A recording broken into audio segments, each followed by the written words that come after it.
Streamlabs is saying, okay. All right, are we live? Are we live? Are we live? All right.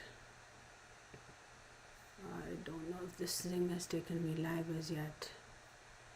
Go live. Are we live?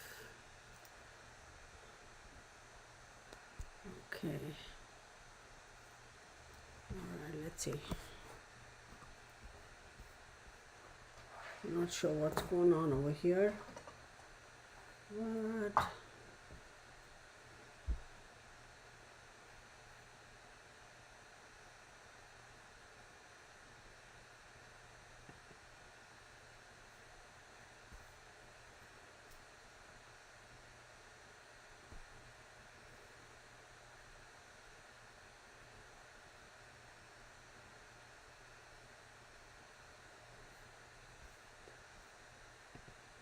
Okay. I am not sure. Can you all see me? Can you all hear me? I don't know what this stream setup, help, connect streaming software to start. Viewers will be able to find your stream once. Yes, I've already stream set up, done. We have already done that. So I'm just curious to know, can you all hear me? Can you all see me?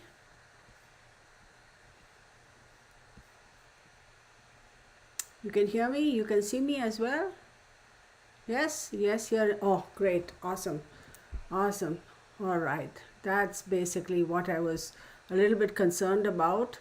I do apologize, y'all. I just started. Give me like just 2 minutes. Y'all can chat in this stream.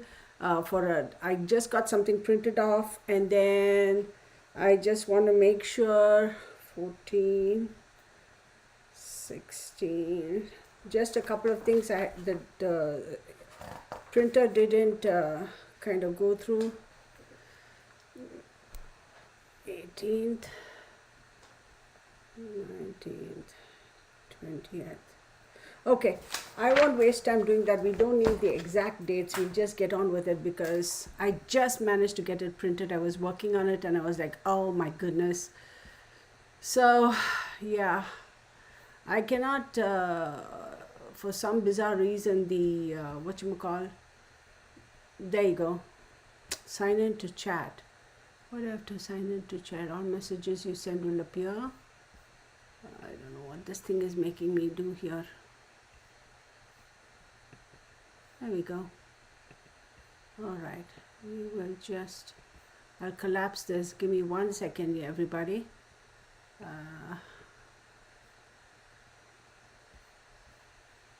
It's mirroring everything, of course. Oh, what is it? This thing even doing? I don't know what it's doing. All right. I don't know how to overlap this thing now. There we go. There we go. I don't want this thing here. Maybe. Oh, yeah. Figured it out. Oh, my goodness. All right. All right, everybody. We are all set. So I decided to introduce a little bit of astrology as well. Let me take a sip from water. Okay. First and foremost, I almost fell flat on my face today, and I would have taken my camera and I would have taken everything with me because Bernie does this. So every time he's just laying there like a log of wood, and the moment I have to go around him or go or like cross over him to reach for something, at just that one moment he will move. He's done that a couple of times already today, and just a few minutes ago when I was setting up my camera and all, he did that, and I swear to God, y'all, I would have fallen. I would have taken my camera, my computer, everything with me today. Knock on wood, I'm fine. So I was pretty upset with him anywho. So we'll do a couple of things. We'll get straight into it, and then we'll see however much information comes from this whole thing and deal with it as we go along, right? So what this reading is going to be basically is 2025, excuse me. 2025 year ahead, what to expect. Now, this is just kind of a general overview. I'm not going into the actual, astrological, month to month astrology progressive charts for this country. I'm just not doing that. Uh, we're going to focus more on tarot, but then I also have a printout of the planetary um, transitions, like the calendar, the planets, the calendar for the year for the planets, which planet is going to be in, etc., for the year ahead. So we'll take it from there. And this could be a long drawn thing. It could be quick, could be short, it could be easy. I don't know. We'll see. As the universe intends for us, we'll do it that way. So really quick, let me say hello to everybody. We have Rachel, we have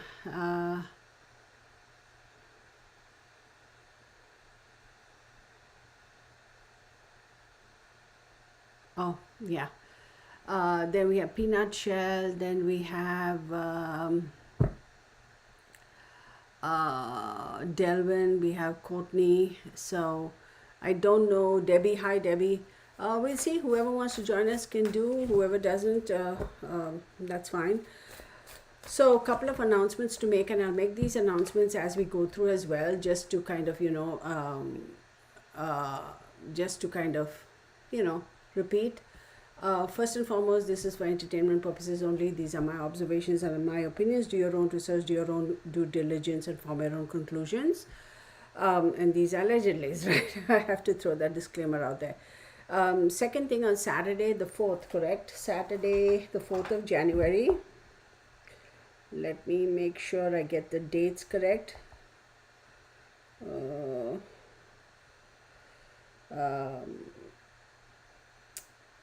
So it's going to be the 4th Saturday, right? 12 noon Central Standard Time. I am going to be hosting a Zoom, and this is going to be for my subscribers only. They should be at least should have been subscribed to my channel for a minimum of 3 months thus far already.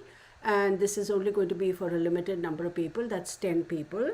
There is no charge, there is no fee, there is no nothing. It's just, I'm going to be announcing a lot of things that I have decided I want to do for this year ahead. So be there. Send me your request. I mean, not send me your request. If you are interested in this, Saturday, June 4th, between we start at 12 noon Central Standard Time and maybe 2 hours. Send me an email requesting for an invitation, and the moment I set up the Zoom, I'll send you an invitation. But I also want to make sure, y'all, the last time when I used to do this, send out all these invitations, people used to kind of, like I said, they'll say, yeah, I'll be there, and then there were no shows and all kinds of excuses. So this is like the one time I'm going to watch and see like who shows up and who doesn't. And if they don't, then I'm just not going to extend any more invitations to them, because I want to keep the classes tight. It's not classes, it's like a private Zoom type of thing. I want to keep it tight so that there's actual interaction, not just me talking and people just typing, or the actual interaction between us, right? So that's why I want to keep it like just 10 people or 15 at the max. And then these people are all, yeah, I'll be there. And then they don't turn up. And every week there is a big excuse. In fact, I have all those, the list of naughty, if you will. And I'm just not going to bother anymore, because why others who are really interested, why should they be denied? So, take it for what it is. If you think I'm being a little bit, what's the word? Bitchy about it, oh well, it is what it is. Hi, Courtney. Another thing I want to say is, on the same day, January the 4th, 6:30 p.m. as usual, I'm going to have a live where there's going to be some giveaways for my subscribers only. And again, you should have been subscribed to my channel for at least 6 months, because I'm going to set the parameters for that live, and only those people can join in. And it's just going to be a fun thing. It's just my way of saying thank you to you folks. And I don't know where my subscription is at the moment, but on that Saturday evening live, I will announce what my goal is. And then if I get more subscribers, then I'll have more giveaways. So we'll do it that way, okay? All right. So let's start off for January. Let me get out my cards. I'm going to be doing a couple of different January, okay, of 2025. I think I had said this a couple of times earlier. Um, One of the other random lives that I had done. Um, watch out for some inclement weather this coming week. We're going to have some unexpected weird weather type of a situation. So around March again. But anyway, let's do this here. Oh, they want me to ring this. Where's my strikers?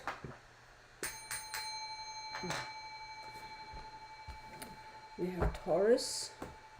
As I speak, as I said, remember the United States is Cancer, okay, right? We have our sun sign for this country is Cancerian, right? We are Cancerians, so. And then we have the Magician, which actually popped out in the reverse, but I won't take that in that way. No, I don't want to do this. I actually don't want to do this. Let me give me 1 second.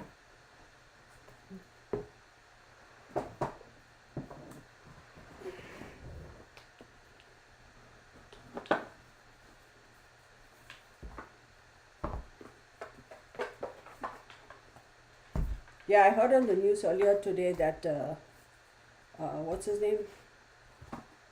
Carter passed away. Man, he made it to 100. Good for him, isn't it? Like, that's so cool for him. All right, here we go, y'all. So some of the planets that are going to be, I'll just read it out. So in January, Vesta enters Scorpio on January 2nd. Then January 2nd, Venus enters Pisces. January 6th, Mars retrogrades and enters in Cancer. January 6th, first quarter moon. January 8th, Mercury enters Scorpio. Then this is where the dates got messed up over there. So then we have full moon in Cancer. I think that is going to be, let me see. Full moon in Cancer. I'm going to switch.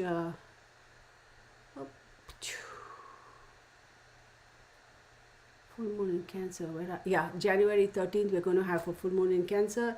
January 19th, the sun enters Aquarius. January 26th, Saturn semi-square Pluto. January 27th, Mercury enters Aquarius. January 29th, new moon in Aquarius. And January 30th, Uranus goes direct. That's all I'm saying. I'm not going to get into any more details of it. And I'm going to be like between this and my computer screen because some of the dates got messed up, y'all. Like if you see here, see the dates kind of got messed up. So anyway, that's that. And then now let's get into this. So bear with me, okay? When I go back and forth, just be a little patient with me.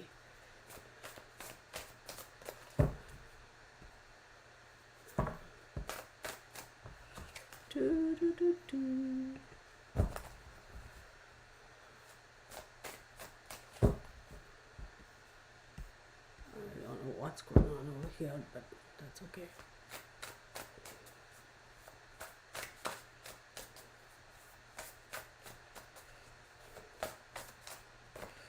Okay.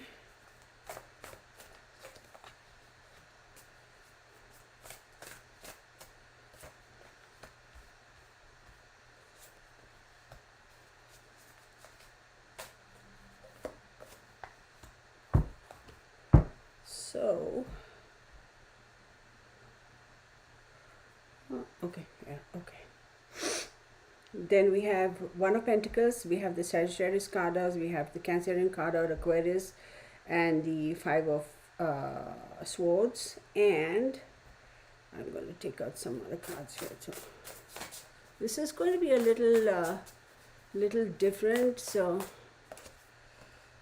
then we have, I'm holding it, yeah. So then we have Nine of Wands, 2, 3,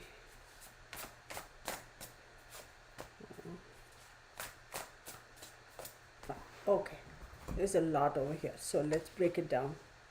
we'll have to be patient, okay?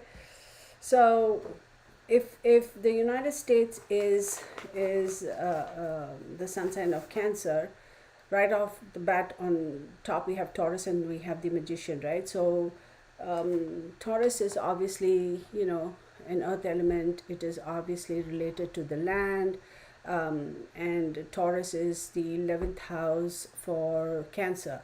Taurus is ruled by Venus. So the 11th house talks about acquisition, it talks about trade, profit from trade, gains, etc., that sort of a thing, okay? Among other things. And then we have the Magician. So the Magician is Mercury. It talks about communication, it talks about the ability to create something, having the ability to create anything, and to be able to, through your creativity and the ability to create, to be able to convince people that you have that magical power, etc.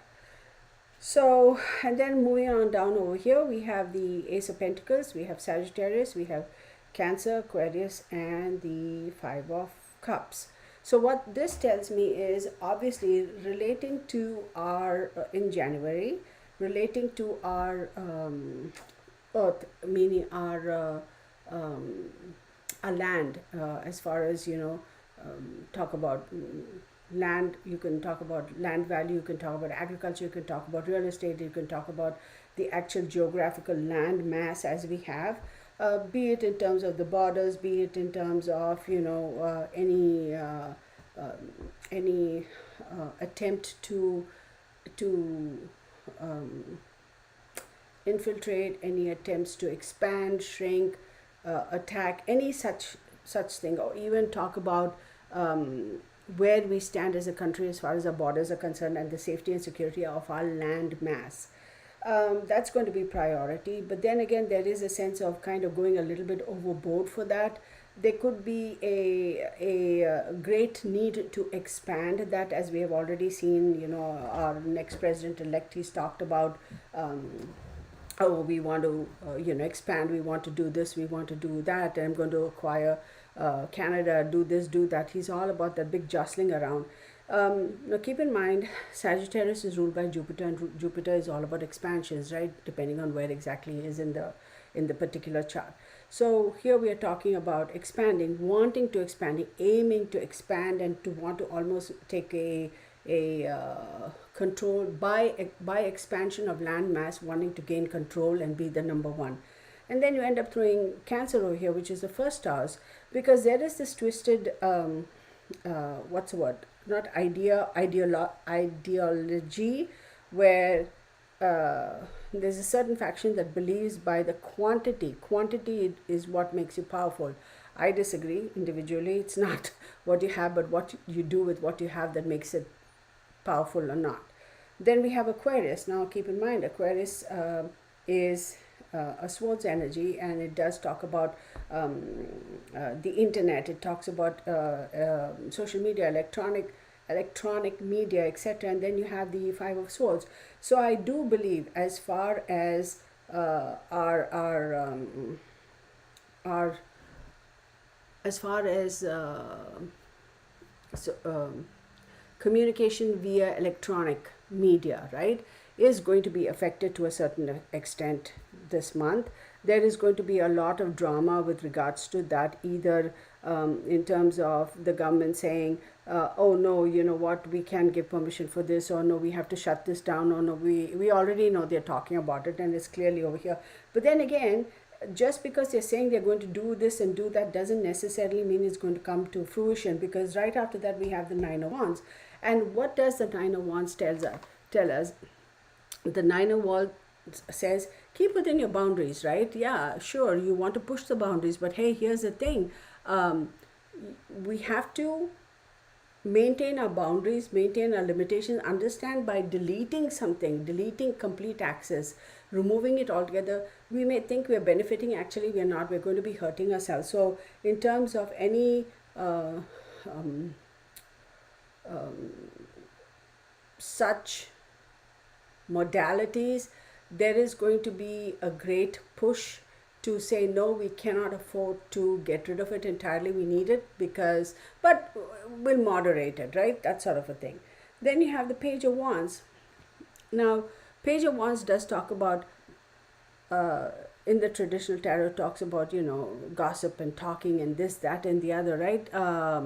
And it talks about having, I'm sorry, not gossip and thing. It talks about having the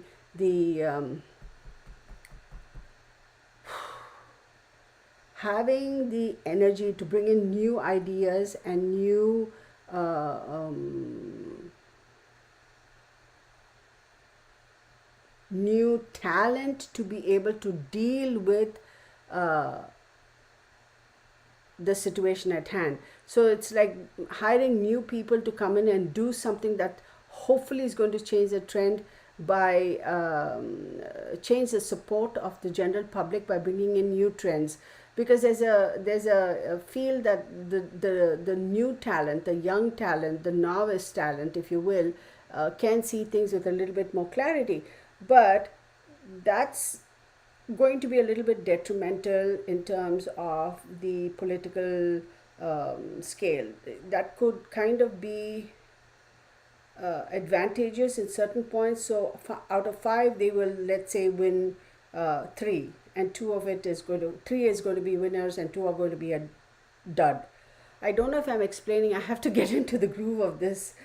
So then we come back to the hangman, and the hangman here is saying, no, no, no, hold on a second. Oh, yeah, it's like we came in with all this power and the energy to make some change, but you know what? There's so much of opposition in the area that we thought we could make change, but in other areas where we least expected, it's going to be totally opposite of it. And then all that noise and things are going to come into a kind of a fall into a lull. It's like, no, we have to wait and see, we have to wait and watch. And then you have the Two of Swords, which does talk about choices, and either we compromise or make a decision and go for it, knowing very well that even making that compromise is going to hurt us, making a decision and going for us. So it's like danged if you do and danged if you don't. So then you may ask, what in God's world is going to be affected as far as the month of January is concerned for the United States? I would say our borders, absolutely. The land, in terms of the weather, how it's going to affect us. Also, social media, not just social media, but communication, the internet. Let's talk about aerospace, engineering, that sort of a stuff. I do believe there's something going to be pretty substantial that's going to be coming to light or be affected in one way, shape, or form. Now, we have pentacles here too, so does that mean that they're going to come in and say, you know what, here we have to, we intended to fund a certain aspect of the government, we're going to pull that back, or we're going to go overboard. So I feel this month, it's going to be in January, it's going to be very unsettling in every way. Not unsettling, it's going to be like we're still walking on sea legs. We haven't found our groove yet, we haven't found our stride yet, we don't know what's happening, a lot of scrambling around. Does that make sense? I hope so. It's so weird. Even the energy over here right now is like very unsure. It's like very what's going to happen. It's almost like holding your breath and not sure as to what's going to happen or what's about to come. That's the only way I can best describe it in just a couple of words. Okay? So, I'm hot as heck. So then let's get on to February, right? So I'll just read it out of here because the thing is scrambled. So February 4th, Venus enters Aries. February 4th, Jupiter goes direct. February 5th, first quarter moon. February 7th, Neptune conjunct true north. February 12th, full moon in Leo. February 14th, Mercury enters Pisces. Interesting. February 16th, Pallas enters Aquarius. February 18th, the Sun enters Pisces. February 19th, Juno enters Sagittarius. February 20th, last quarter moon. February 23rd, Ceres enters Pisces. February 23rd, Mars goes direct. So keep in mind, February 23rd, Mars goes direct, right? Wait, let's see. And then February 27th, Saturn semi-sextile Chiron. February 27th, new moon in Pisces. So let's see here what's going on for the month of February. I know y'all will have a lot of questions. Just bear with me, everybody. Is everybody there, or did I lose people? Everybody's gone totally quiet, so I don't know what's going on. Anybody there, or am I just talking to myself? Everybody's like, I don't know what the hell this lady is talking about. Let's get the heck out of here. uh, what? Am I not streaming? What is going on over here? Connect streaming, so I don't know, y'all. Somebody let me know whether it's working or it's not working, everybody. I wish somebody would. Oh, okay. There you all are. Whew. For a second, I was like, what in God's world is going on over here? That's just too funny, but okay. All right, there we go.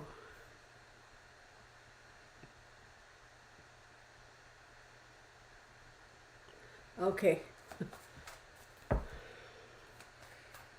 So January, I think, is going to be a little bit like odd. Like the energy is like still very unclear, very wishy-washy. Let's move on to February. See what's going to happen over here. We have Gemini right off the bat. Gemini, as we know, is ruled by Mercury. Correct? Oh, is the other one saying still waiting? I don't know what's going on, y'all. I have no idea what's going on. I apologize, everybody. Okay. So we have Gemini, and then we have the World card, and then we'll take out these bad boys, and then we will go with it.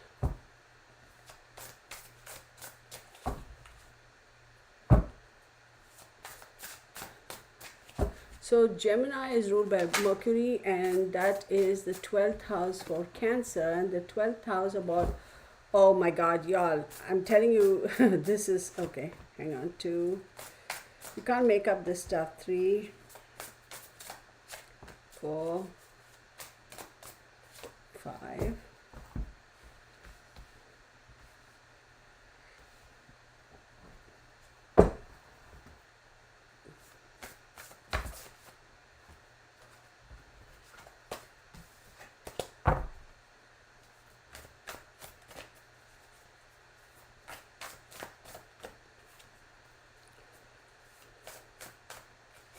2, 3, a lot of air energy right off the bat.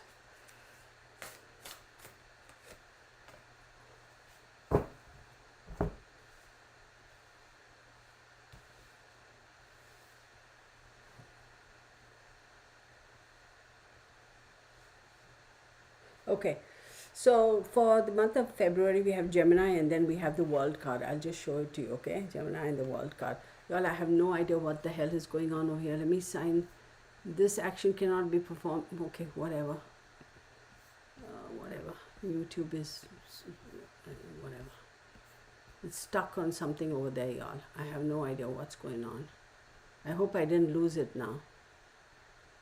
Oh my word. Okay.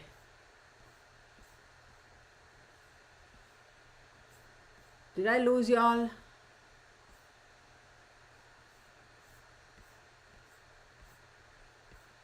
Oh, hell, man. I'm so sick of this. Okay. Somebody let me know if you are still here or not.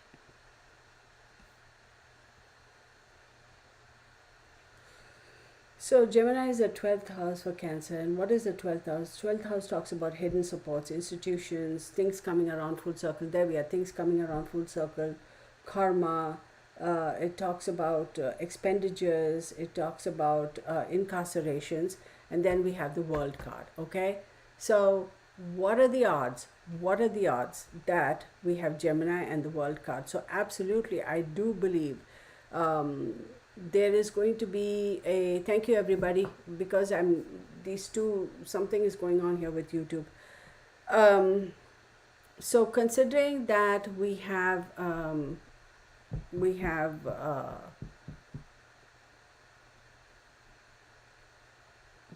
the the the karmic completions, things coming full circle, I do believe, as far as legalities are concerned, as far as any landmark cases are concerned, uh, the month of February, I have a feeling we're going to have some drama in terms of, hey, what's going on here, who's um, who's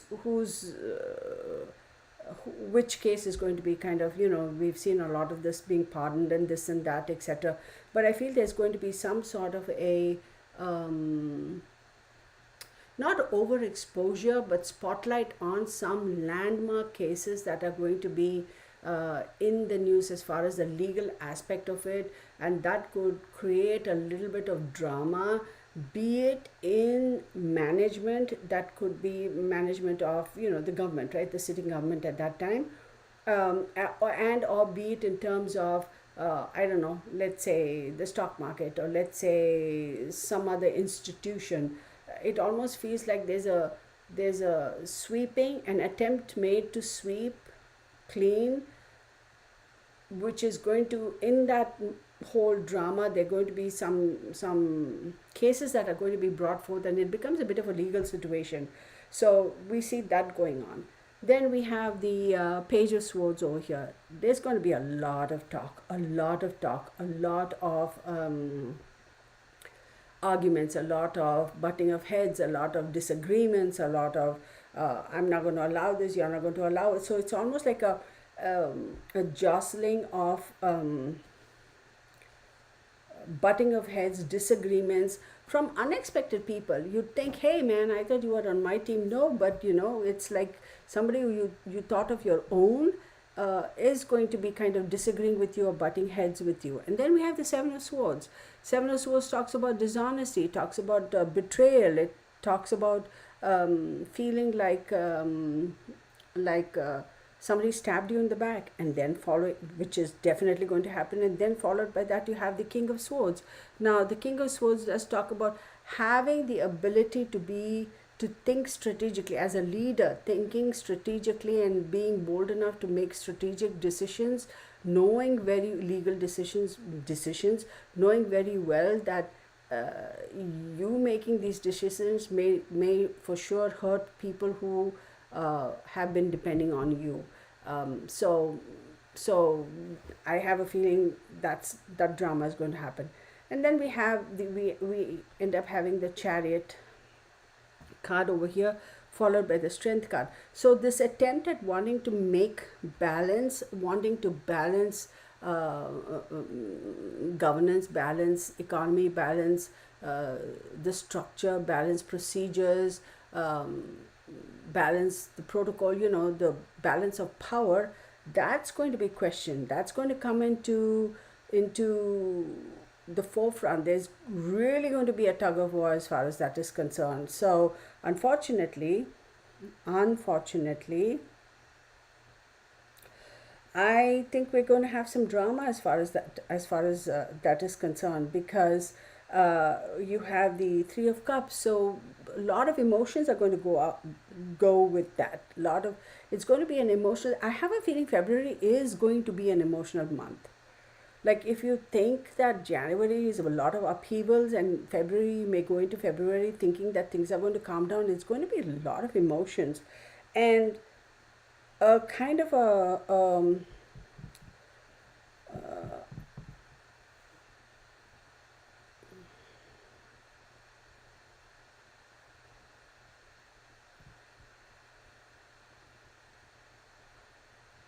an awakening in terms of a realization hitting that, oh shoot, it's not all that we thought it was going to be, it's not all that it's made out to be, it's not all going to come to be. So there's going to be a mass realization that there is an element or sense of deception here, a sense of feeling like let down, And then you have the earth rising over here, which means the public, the masses, again coming together to kind of band together and reform, reorganize, re, um, so those, the public, the masses who were in disagreement with each other, now you'll find people kind of leaning towards each other and say, oh yeah, I agree with you now, I see what you're talking about now.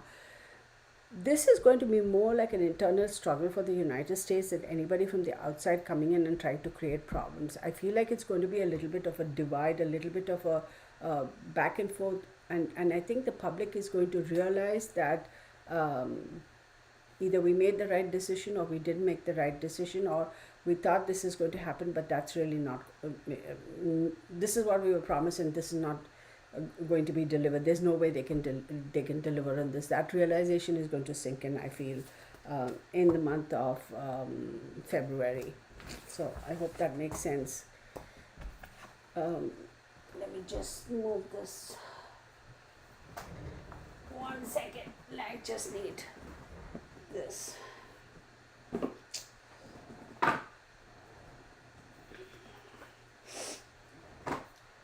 I just want to look this up. Again, my charts and my... No, that's not what I want to look up, silly. Where is it? Oh, come on, man. Oh, man.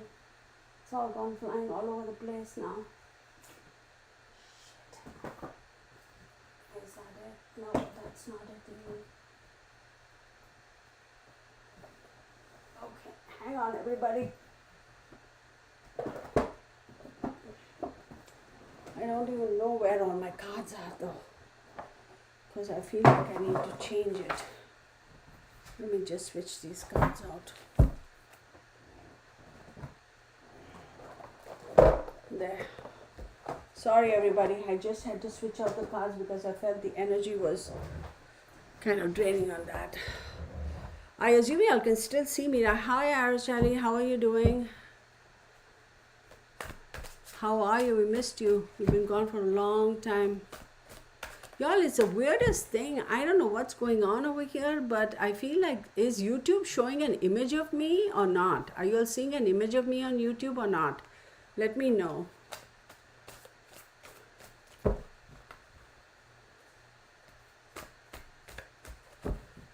don't know what the hell's going on. Or is it all just one big fat black screen?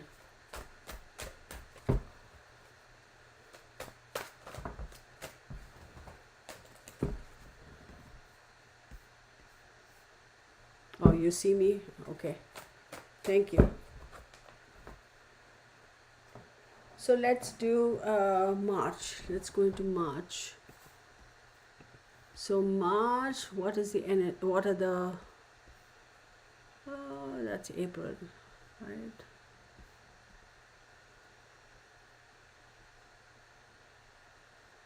So March 1st, Venus goes retrograde. March 3rd, Mercury enters Aries. March 6th, first quarter moon. March 14th, full moon, total lunar eclipse. March 15th, Mercury retrograde. March 19th, Juno retrograde. March 20th, Sun enters Aries. March 21st, Vesta retrograde. March 22nd, last quarter moon. March 27th, Venus retrogrades Pisces and enters Pisces. March 29, new moon, partial solar eclipse in Aries. March 29, Mercury retrograde enters Pisces. March 30th, Neptune enters Aries. Okay, so let's leave that there and go back to... Oh God. All right, here we go. So that's as far as March is concerned. March is concerned.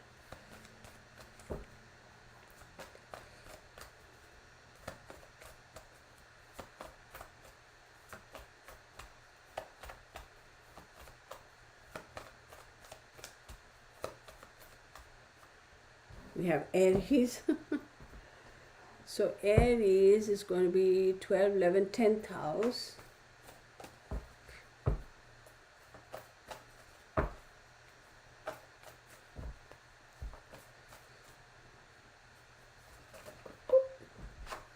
and then we have the Sun card.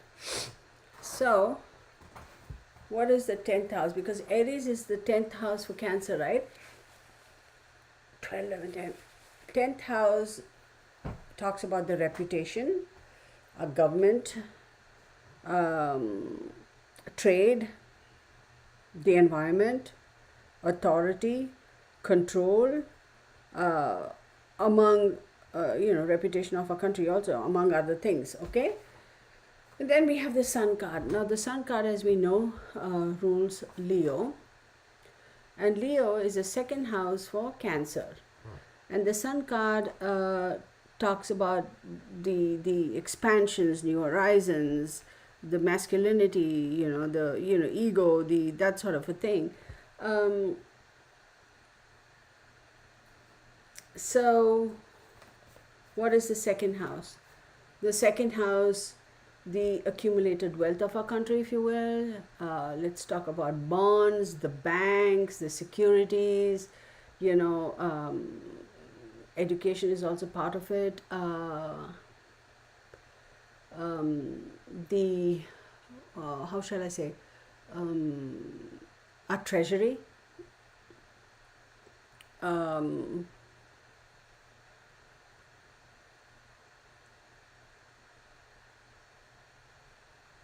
we'll leave it at that, because then it goes too deep into it.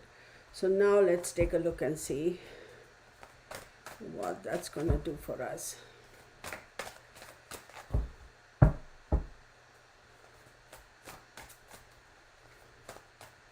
Sun enters Aries also sometime around then, doesn't it?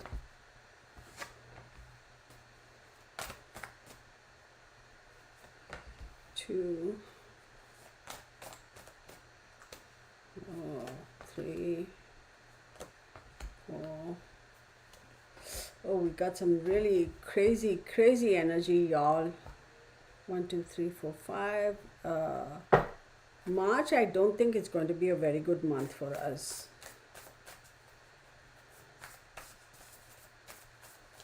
March is some really strong energy. 1, 2, 3,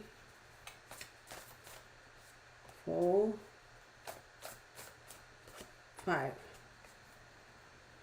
Your March is actually going to be a little bit, my cards are showing it's a little bit more scarier in March than it is.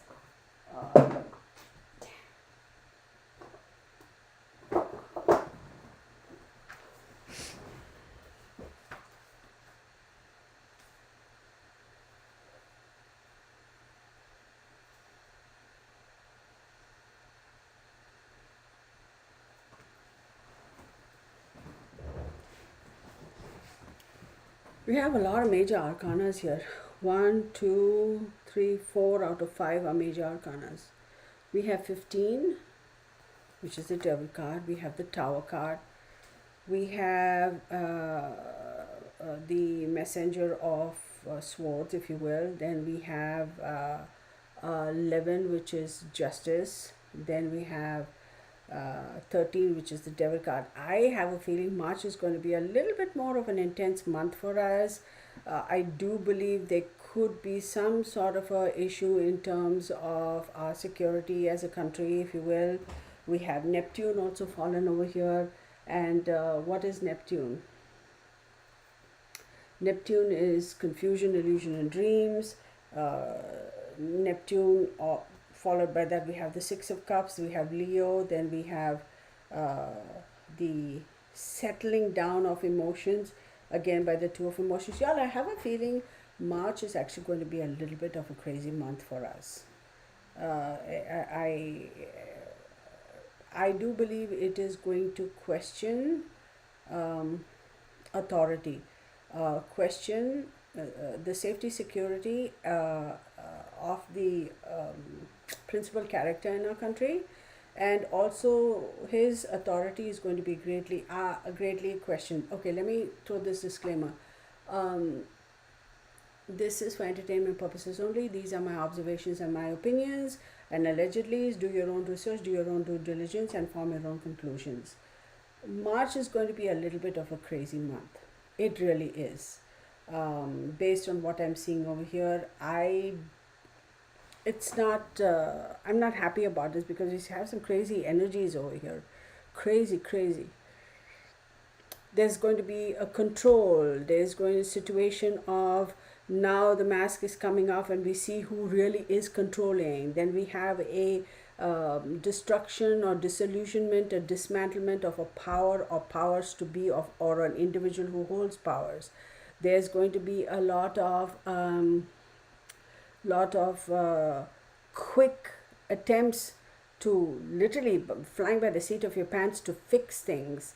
And then we have 11, which is justice, and justice is Libra, and Libra is 4th house for Cancer, and 4th house talks about the emotions. It talks about the home, the environment, the lands, the conveyances, among other things. So I do believe we got to be very careful around March. Things are going to be questioned. Not just questioned, threatened safety and security of not just leadership of a structure as we know it. And then you have 13, which is the Spring Heel Jack. 13 is the Death card, which is Scorpio, which talks about change, transformation, and rebirth, the ending of something so something new can begin. And right after that, we have Neptune. So it's like this whole thing, was it really an illusion? Have they pulled the wool over our eyes thus far? And then you have the Six of Cups. So we are going to have to,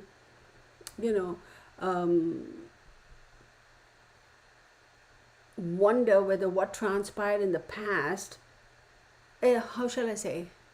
So this event, the series of events, this drama that's going to unfold, the situations, whatever is going to happen in March, is almost going to force us to go back to the past and revisit something that we thought it to be and it isn't. You know what I mean? Like revisit something in the past, or almost wanting to forcibly dial back the clock to go back and see what really happened.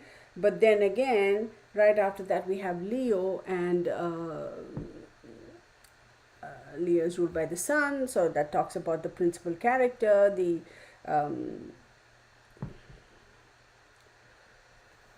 yeah, I don't even know how to say this, y'all.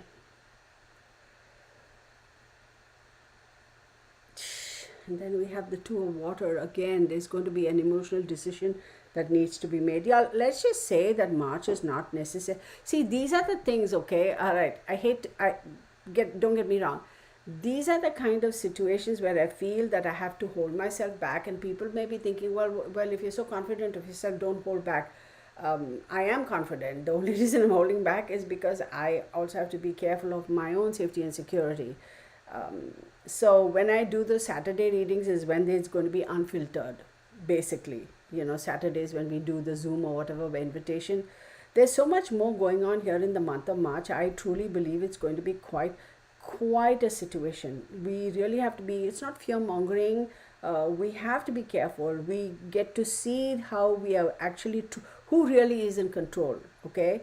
Be it our country, be it our finances as a country, be it our economy. We are really going to see who is really in control, and we are going to really find out the mask, right? The mask is going to be removed, forcibly removed or removed, and you're going to end up seeing people's real, true faces or colors, or the situation, the true situation, there's a little bit of sadness there. All this is going to cause a destruction of a entity, an organization, an individual, a structure, or something that we always took for granted. We also have to be a little bit careful in terms of, oh, God darn it, in terms of, I'm just going to show you this card. Okay. Information coming with regards to something substantial that's going to occur or happen, impactful. And then how do we deal with it? What are the quick decisions we need to make? We are going to be forced in a situation where we have to make a quick decision, but as much as as much as the mask has come off and we know who's in control, we are going to have to make a quick decision, and making that quick decision unfortunately is going to put us back in control of the devil, if you will. Does that make sense? I hope so. Yeah, believe it or not, while I'm doing this reading, it's the weirdest thing, and I've never been stressful about any reading that I do. I'm having a little bit of stress at the moment. I don't know, it's not my energy.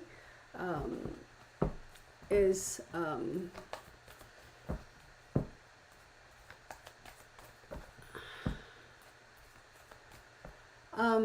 just going to say that, let me expand this thing. Is it going to expand? There we go. Let's just bring this a little bit in. There we go. Now I can see everything. Thank God. March 29th also, we have all those weird planets joining up, isn't it?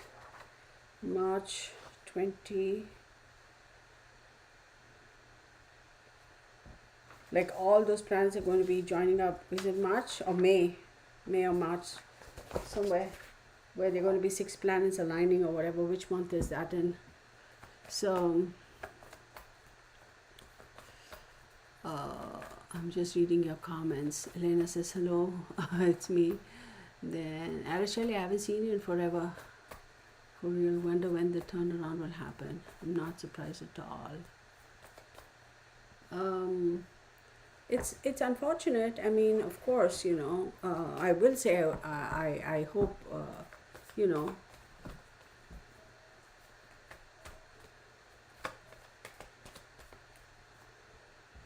so April, we have Leo, okay? What is Leo? Leo is the 2nd house. Remember last month when I did it for, just now I did for March, Leo was primary. Now Leo is coming up for April, and Leo is the 2nd house, earned wealth. So some of that energy is going to, I'm going to shuffle that card.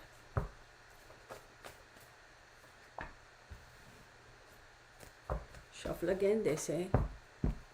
Okay, shuffle again.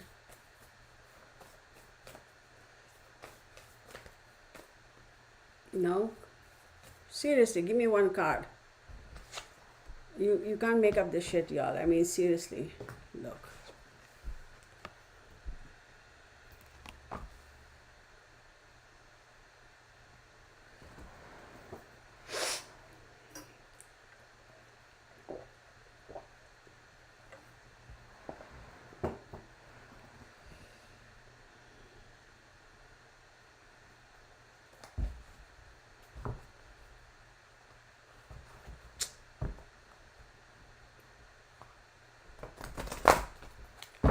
Who rules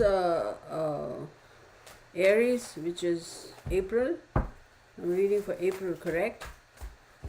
Y'all, are y'all keeping me accountable? What am I doing now? Am I reading for April? April or for March? Somebody tell me. Did I just get done reading for March? Oh my God, somebody please tell me. Did I just get done for March? So I finished January, February and March, correct?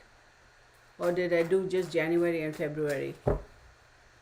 Is anybody keeping track besides? Alright, let me ask. Anybody here keeping track of, did I finish January and February or time for April? Thank you. Somebody keep me, okay. Thank you.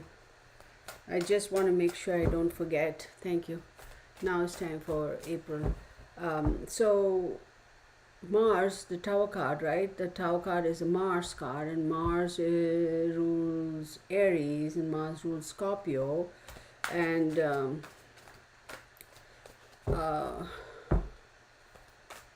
have Leo. I do believe the focus is going to be on restructuring. It's going to be okay. 6 of Ships. 4 of Swords, 6 of Swords, the 14, which is Temperance, Oh, hidden. Okay, hidden messages. All right, that's fine. We'll deal with it. And then this guy.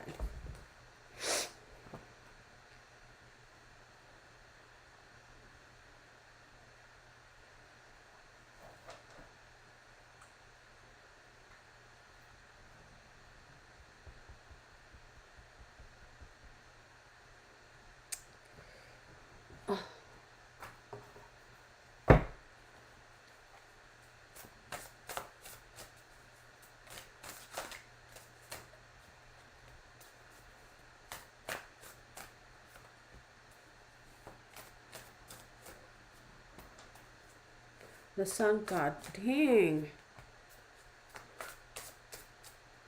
Y'all, this is just freaking crazy. You can't make this stuff up, y'all. I mean, look at this. And then you have the sun card. So, the principal character, I do believe here, it's all about the sun talks about the masculine energy, talks about, you know, the the head and the heart, right? The principal character, the power, yada yada, all that good stuff. But let's take a moment. So, Leo's second house. Um,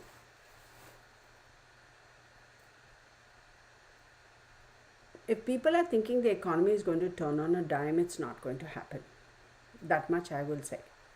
In April, I also know April is tax season. You got to file your taxes, yada yada, all that good stuff.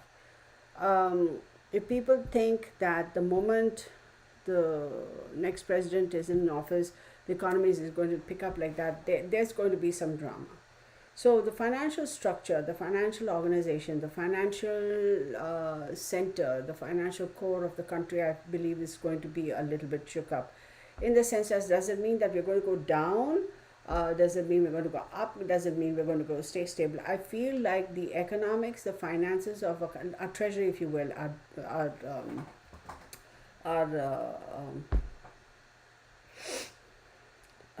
deficits in terms of our, who do we own money to, and how much do we own, and where we are as far as our loan is concerned, right? Who do we own? Where is the money? Where are we coming from? Are we able to, if we are having so much of financial deficit within the country, how are we able to support other people?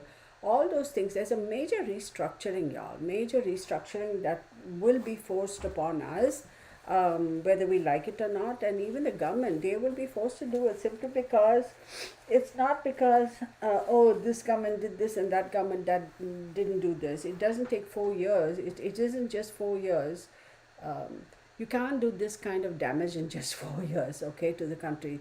The damage has been ongoing for years. It's not just because of the Democrats or the Republicans. I say both Republicans, I say both are equally responsible. The damage has been going on for years. I mean, basically, America sold out, right, to certain other entities, if you will, countries, if you will, in my humble opinion. Um, so, with the Four of Swords here, there is going to be a great need to forcibly lay to rest a particular um,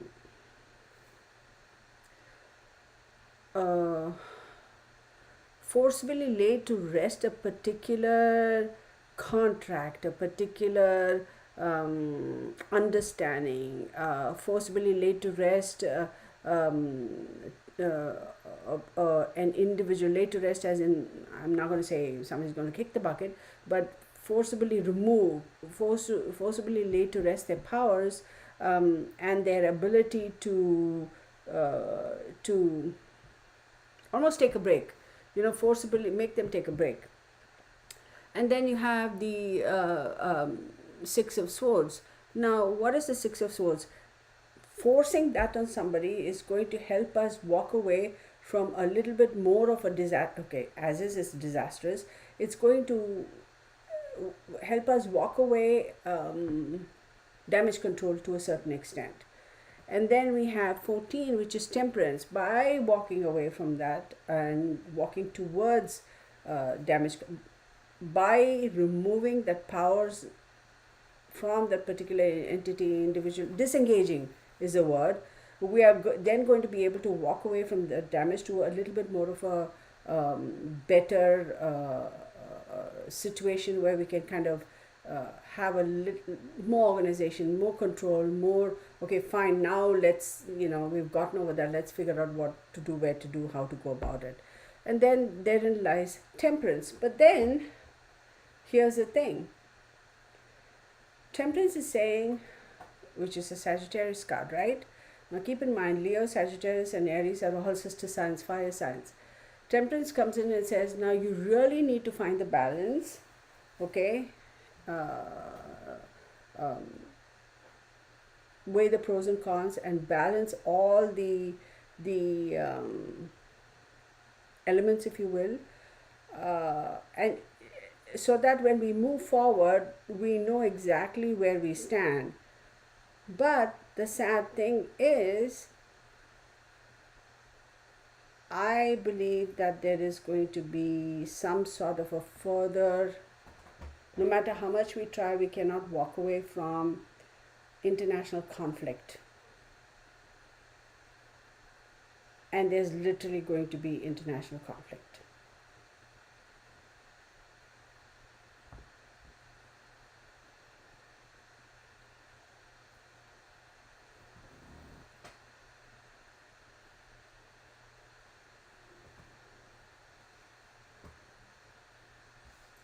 But on the one hand, that is going to benefit us. On the backhand, it's going to benefit us. Oopsie. And then you have the Sun card pop up over here in the middle of all of this drama.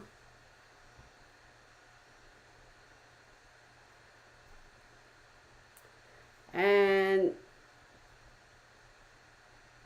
this is the opportunity to finally say, all right, we've experienced all of this, we've gone through all of this drama, now let's try to kind of say we have a better understanding, a better handle of what needs to be done. This is our opportunity to make the right decisions moving forward. Okay? But we end up with the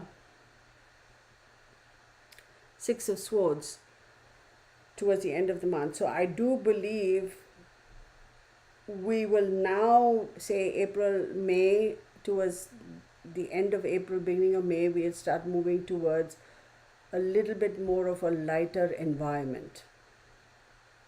But international conflict is definitely there, y'all. There's no getting away from it.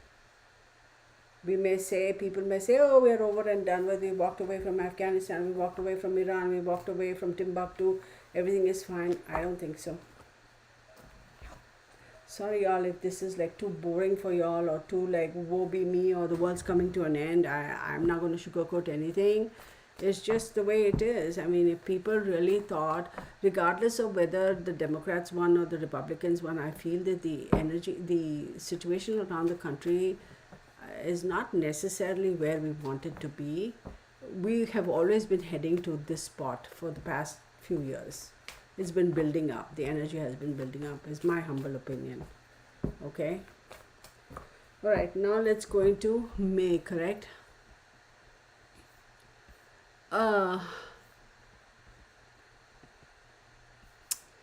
Okay. Let's go to May and see what are the, so we finished April, May. Okay, May 1st, Uranus sextile true node. Then I won't go into the degrees and minutes of it. May 4th, the first quarter moon in Leo. No wonder Leo kept popping up. May 4th, Pluto retrograde. Didn't we have Pluto earlier? May 10th, Mercury enters Taurus. May 12th, full moon in Scorpio. May 16th, Ceres enters Aries. May 18th, Jupiter sextile Chiron. May 18th, Jupiter square true node. May 18th, true node semi-sextile Chiron. May 20th, last quarter moon. May 20th, Sun enters Gemini. May 24th, Saturn enters Aries. May 25th, Mercury enters Gemini. May 26th, new moon in Gemini. May 30th, Jupiter, big quintile, Pluto. Okay, so we will discuss what that means at some other time. All right. And by the way, where the planets are and all that stuff, the movements of the planets, the placements, the degrees, it's any of y'all can go find it anywhere on the internet, y'all. It's I did not sit there with a calculator and calculate all of it. Why should I do that when we have software technology that can figure it out? But some, depending on what software you use, it could be off by a day or even by a few degrees. Or minutes, so just keep that in mind. Let's look at May. May.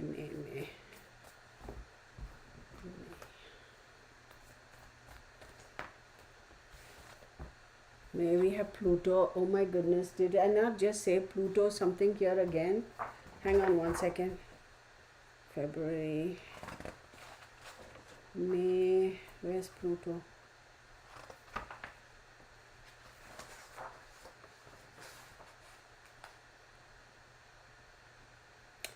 May 30th at 8:23 a.m. Jupiter, big quintile, Pluto. Yeah, all right, never mind. Let's not get wrapped up in that. Let's see. We have Pluto and then we have Justice. The number 8 in certain tarot is considered to be the strength card. In this card, it shows this particular thing. It shows Libra, right? Justice is a Libra card.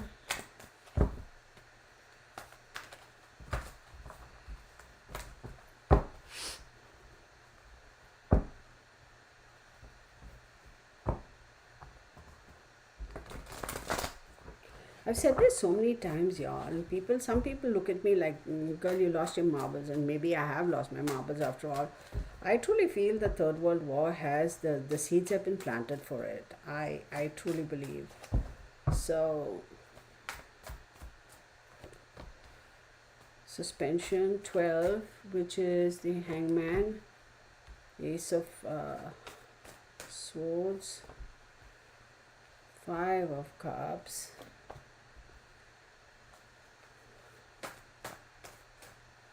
4 of Wands and the Fool card. Oh, we really are going to be turning the tide. How cool is that? That's pretty cool. Then we have Jupiter. Cool. We really are going to be turning the tide, I hope.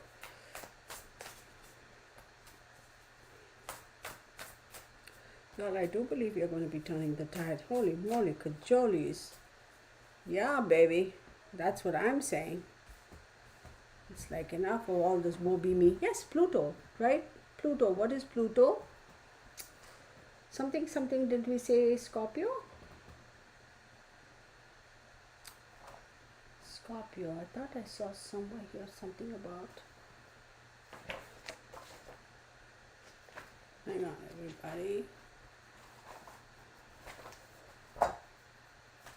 Okay, so we have Pluto, then we have Libra, Justice. Sweeping changes, now Pluto talks about regeneration. I do believe sweeping changes will be made either to our justice system or to certain federal laws. Okay, now Libra is 1, 2, 3, 4th house for Cancer, correct? So let's see. The fundamentals of the country, certain fundamental laws, rules and regulation. I don't know how it works as far as the government is concerned. I do believe that those things there's going to be some major changes as far as that is concerned. I also do believe that, again, this is for entertainment purposes only, my observations, my opinions. Allegedly, do your own research, do your own due diligence and form your own conclusions. Laws and regulations with regards to either hospice care type of a situation, end of life type of situation, or assisted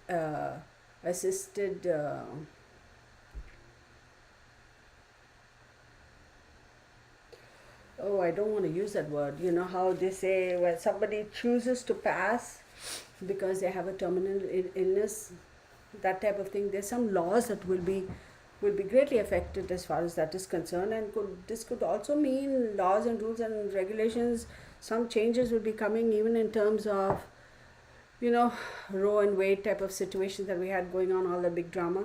There'll be some major changes at the federal level. There's certain things that are going to be changed as far as that is concerned, sweeping changes. Then we also have 12, which is the hangman. The inability to take actions as far as certain things are concerned, because either, how shall I say, I want to go demolish that particular structure because it's unsafe. It needs to be demolished. But right now I cannot demolish it because the structure next to it, there's something going on there. So if I demolish this, that's going to be affected. So which is the bigger evil? That type of situation we're going to have. Okay. So now this hangman type of situation, I do believe it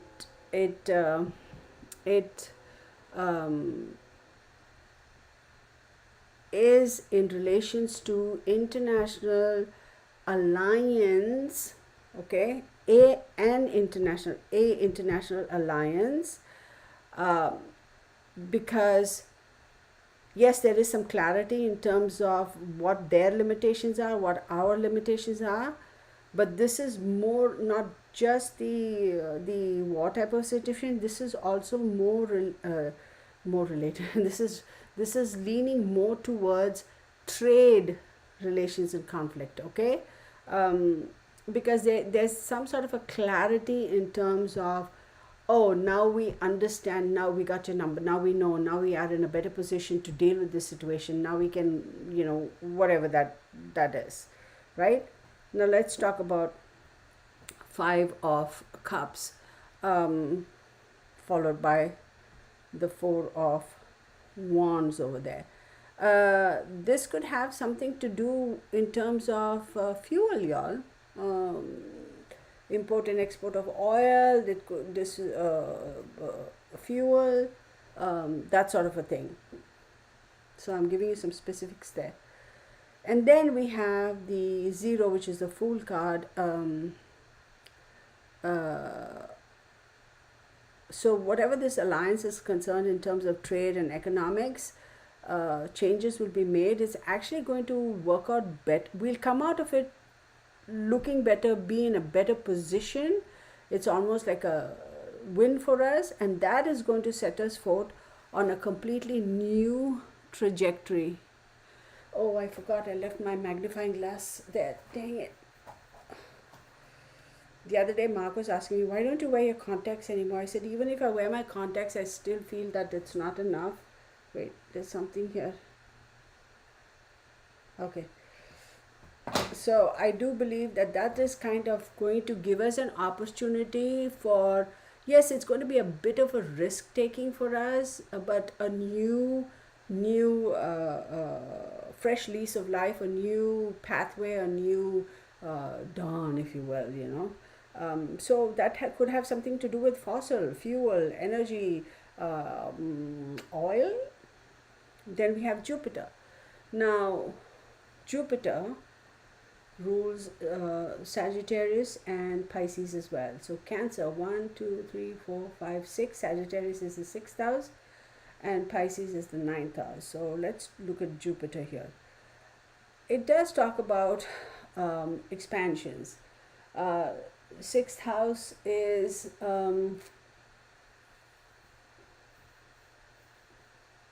self-sufficiency to a certain extent. It could also mean legalities, the court, as I've already discussed earlier. 6th house could also mean a certain element of risk, okay? The health, and also the ill health of a person or individual or country or whatever. Now, since we're looking at America, there could be again some drama as far as outcome or cropping up of again some other drama in terms of, oh, now this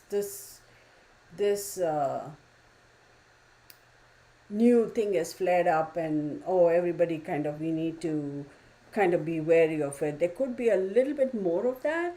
1, 2, 3, 4, 5, 6, 7, 8, 9th house. But there could also be some new laws brought forth. There could also be some new discoveries made. Um, Again, I feel like there is going to be some sort of innovations uh, that's going to come to light. But I also see faith being a big thing in the month of, where am I? May, right? I'm reading for May. Y'all, please keep me in check in May, right? Wait, am I reading for May or April? Oh my God, I'm freaking losing my mind. This is May, correct? Somebody keep me straight here. This is May. Nobody's talking. People are all blanking out. Okay. Then we have the Ace of Coins, followed by the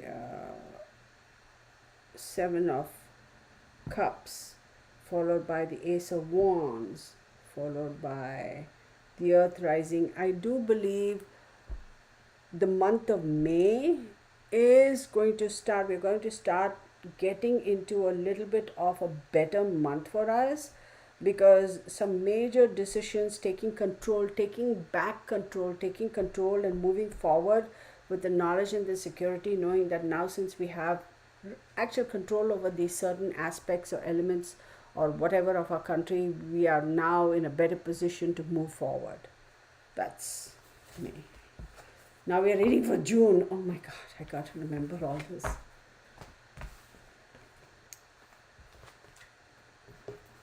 Let's go to June.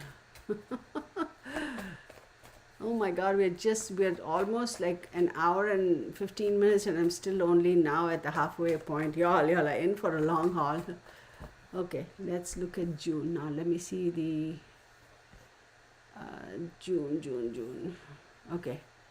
June 1st, Jupiter semi-sextile Uranus. June 2nd, first quarter moon. June 6th, Venus enters Taurus. June 8th, Mercury enters Cancer. June 9th, Pallas retrograde. June 9th, Jupiter enters Cancer. June 11th, full moon in Sagittarius. June 14th, Vesta direct. June 15th, Jupiter square Saturn. June 17th, Mars enters Virgo. June 18th, last quarter moon. June 18th, Jupiter square Neptune. June 20th, Sun enters Cancer. June 24th, Jupiter quincux Pluto. June 25th, new moon in Cancer. June 26th, Mercury enters Leo. So now we are reading for June. I'm going to have to remember June. Thanks, Rachel. June. We have Cancer. All right. Obviously, Cancer is going to, and look at the number on it too. It says 4. So, birthday month for the United States, baby. No, not really. July, right? July 4th. But we can start celebrating a month in advance. Why not? And the Magician. How interesting. How interesting. Okay.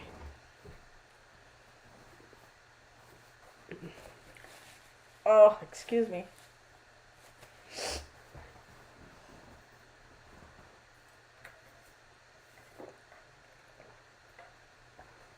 I'm drinking a lot of water, which is good. But y'all, I need to visit the ladies too. The facilities too, with all that water.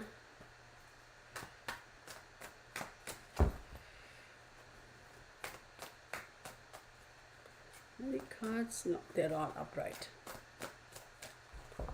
Unless something purposefully pops out, I won't take it. All the cards are upright. I mean, pops out as reversed, then I'll keep it as reversed. You know. Ooh, okay. Here we go.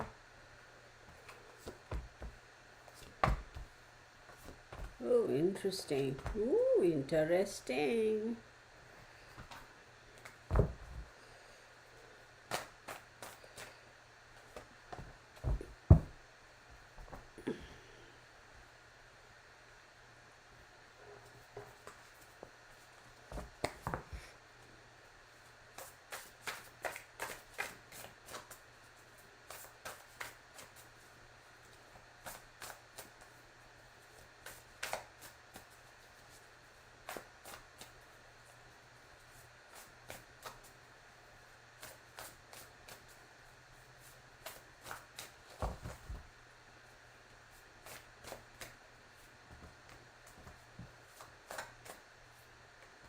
You know, there's a lot of water cards that have popped up this time, y'all. I mean, like,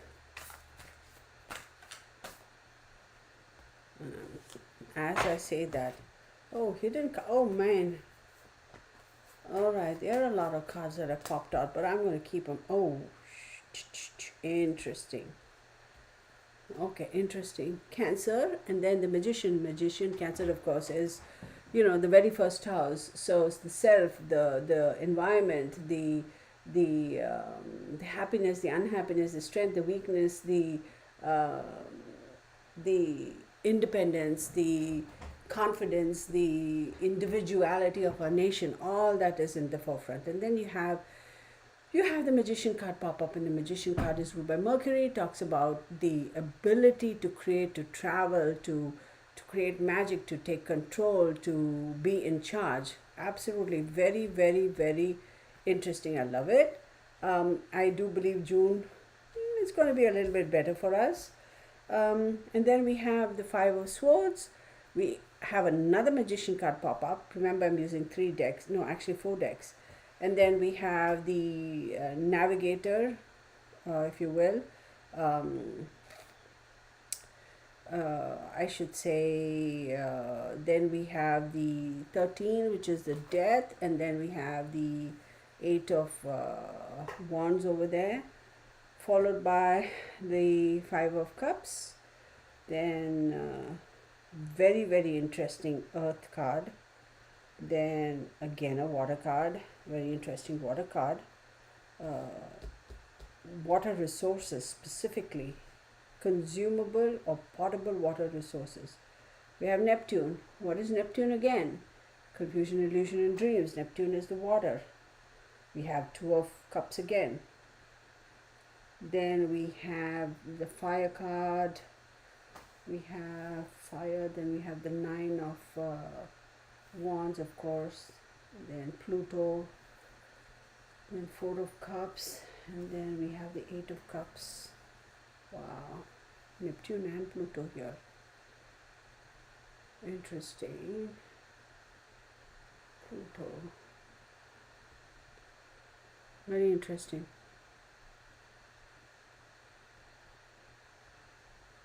Yeah, I'm going to say there's some sort of a really butting of heads between our president, or the leader of a nation, and somebody of equal power in another country.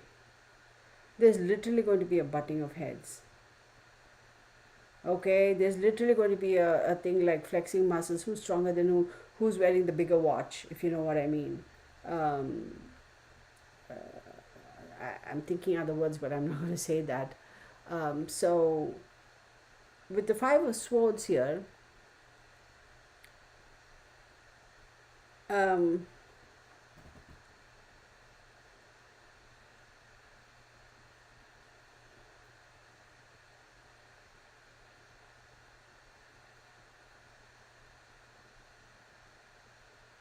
there's almost a feeling like, okay, who's bullying who? Like, it becomes almost like an ego clash between.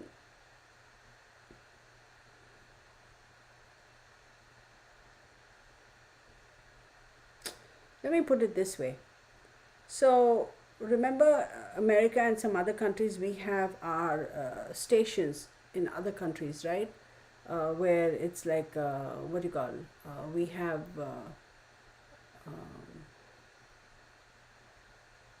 Um, what do you call those? Oh my God! domain of, not domain of, what is the word? Oh my God, what is the dang word? I'm missing words today. A station somewhere else, right? Like we've got a hub somewhere else, right? Somewhere in Asia, somewhere here, or somewhere there, right?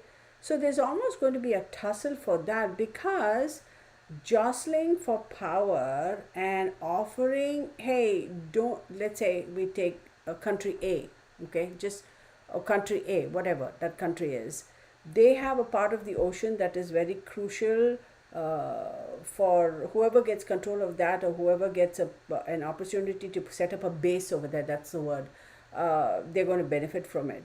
So it's going to be like, hey, I'll offer you this if you let me have a base there, and they'll be like, no, no, no. So there's going to be that jostling over there. And here's the thing, it's all about the power struggle. And then we end up with this spring heel jack called oh my God, this guy, man, 13.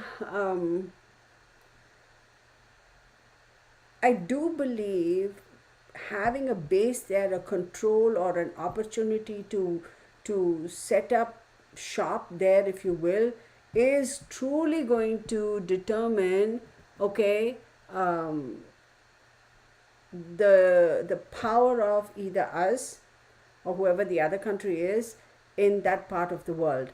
And this is a jostling for pole position, if you will, if you know racing. This is going to happen really quickly, y'all.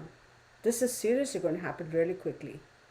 And then we have the Five of Cups. I don't think we are going to be very happy with the outcome of it. Um, just so y'all know, there's going to be a situation again where there's going to be a natural calamity in terms of heavy rains, flooding, whatever, that type of thing. That is going to, or drought, the other end of it, that's somehow going to affect our water resources. And then we have Neptune here, which is water, again another water. Oh my God. So I won't be surprised if this has also got something to do with the naval space, our boundaries, you know. This could also be, I don't know why I feel like this is all jostling for power. Let me truly show you who we are. Let us show you what, it's an ego kind of a drive thing. And then we have the hang on one second, we have Pluto and the fire god. See, y'all, I do believe Nine of Wands, again, stay within your boundaries. We have Pluto, which is again regeneration. And then we have the Eight of Cups. All of this jostling for power, all of this, I want that to put up a base there, I want an air station there, I want a naval station here, all these behind the scenes jostling for power. I'm stronger than you. Listen, if you give me permission to put up a base over there, I will support you this way, this way, this way, and they'll be making their own offers. All this drama is going to happen really quickly. We are also going to have a situation within our country in terms of our water system, either drought, either excess water, our ability to harvest consumable water. That's a big situation going on over here. Our naval bases, as far as they are concerned, that seems to be a little bit of a situation over here in terms of, that seems to be the focus over here. Some big changes coming there. But by the end of all of this, I do believe we are going to be in a little bit of a better position than when we started off. So in other words, we will stand to gain by this. This is a very political first half of the year, like very political. Do you get what I'm saying? I hope so. Y'all, I have a feeling I'm putting y'all to sleep. I hope not.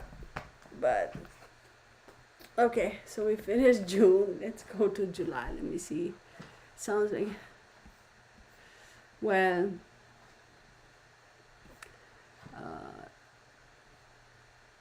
okay, so, okay.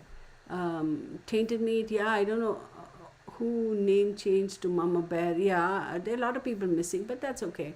Um, People will come, people will go, but I'm still here. And my My regulars, you guys are here, so okay, let's go to July. July 2nd, first quarter moon. July 4th, Venus enters Gemini. July 4th, Neptune retrograde. July 7th, Uranus enters Gemini. July 10th, full moon in Capricorn. July 11th, Juno direct. July 13th, Saturn retrograde. July 17th, last quarter moon. July 18th, Mercury retrograde. July 19th, Jupiter quintile Chiron. July 22nd, Sun enters Leo. July 24th, new moon in Leo. July 30th, Chiron retrograde. July 30th, Venus enters Cancer. Okay. And if you hear some weird noise over here, it's because my wonderful Bunny is having a dream. Bunny, are you dreaming? Yeah, we have a lot of people missing, and that's such is life. Such is life. Yeah, that same thing with her also. She just vanished. She just like ghosted me literally, and I'm like, girl, whatever. Courtney, to answer you, but Texas moderator, she just completely just, I'm like, whatever. Yeah, that there was some situation over there, but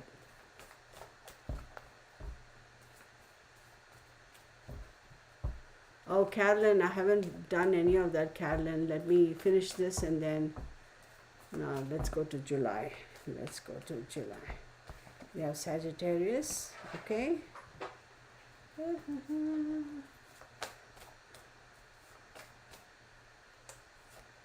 Followed by the Hermit. Little bit of introspection. Sagittarius is 1, 2, 3, 4, 5, 6th house. 6th house seems to be the theme this time. Again, health and ill health and diseases and legals and courts and weird stuff, but we'll do it.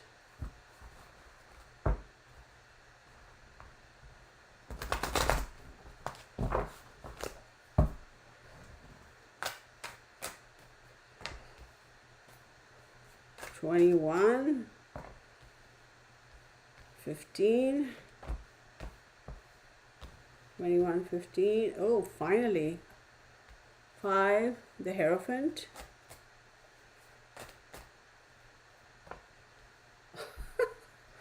You can't be making this shit up. 1, 2, 3, 4. 4 out of 4 cards here are the major arcanas. And then I get a minor arcana. What in the world?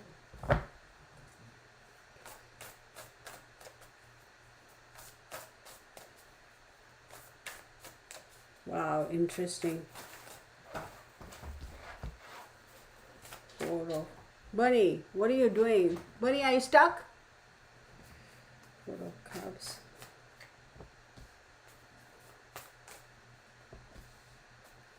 Wow. 1, 2, 3, 4, 5. We have Sagittarius there, and I have a couple of fire cards. Okay, Sagittarius is the 6th house for Cancer, right? 1, 2, 4, 5, 6th house. And then we have Hermit, number 9. That's Virgo, and Virgo is 1, 2, 3rd house. So it talks about the immediate environment. It talks about communication. It talks about our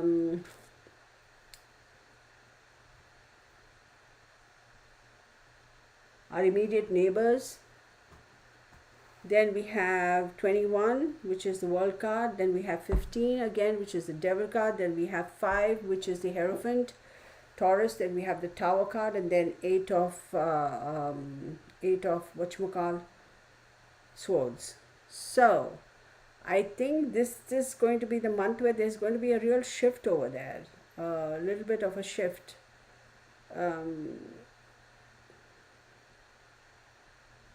Yeah, don't be surprised if there's going to be another situation where there'll be like, you know how 2019 and 2020 we had all that drama go on in terms of thanks, Rachel.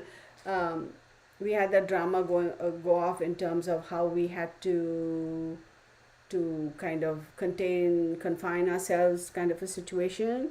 I wouldn't be surprised if July also brings forth something else like that. But here's the thing. um, we are actually going to be, if such a thing were to happen, we will be out of it faster than what happened the last time. So um, they are going to try their level best to say, oh, you need to confine yourself, you need to do this, you need to do that.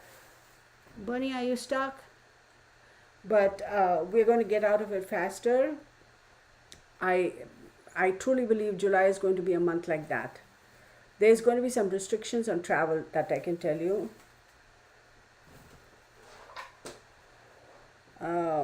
We have again the Four of Cups. So there is going to be a little bit of surprises there. Um, Seven of Wands, that says, but I feel the public is going to really fight back on that. I mean, if they were to implement such a rule again, saying that, oh, we need y'all to be contained, confined, I think it's going to be really, really fast. Like, people are going to be like, no, no, no, we can't do this. We need to get out of it really fast, and we are going to move away from this confinement, this whatever drama, really quickly. So it's not going to be long drawn out like it was in the past. But right after that, with the Four of Cups, there is going to be a little bit of a unexpected um, outcome for it. Um, that's not necessarily going to be, what everybody's going to be happy. You can't please everybody. But we do have a lot of fire energy over here, which is very interesting because, yes, fire burns. Fire also burns and turns to ash, and then so that something else can grow. So I do not know the weather patterns, but don't be surprised if we do have some major, like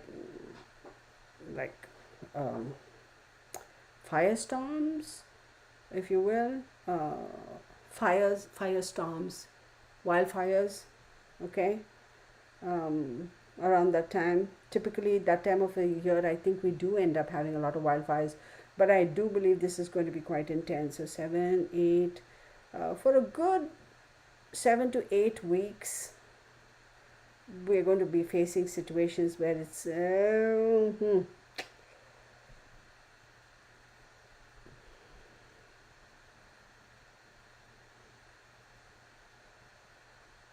interesting, y'all. The World card, number 15, because letting go, 15, the Devil card, it talks about letting go. It's Capricorn, right? 7th house.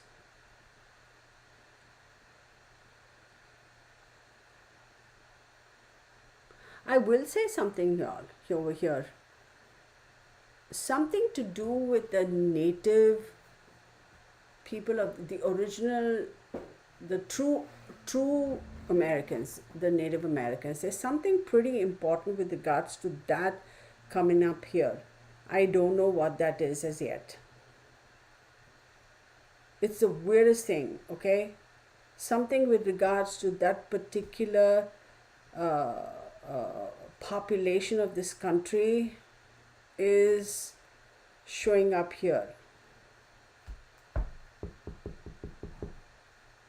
I don't know whether it's going to be reassignment of assets to them or giving them back their properties or whatever, but there's something pretty substantial that's going to come up as far as that particular demographic is concerned, populace of the country is concerned. So that is for July. What?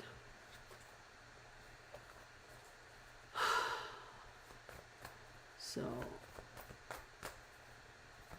yeah, I agree.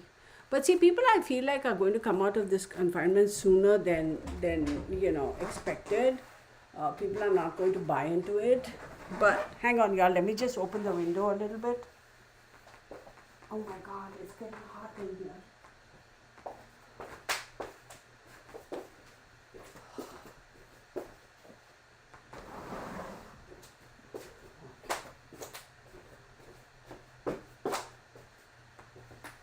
I have the candles going, so I don't wanna whatchamacallit.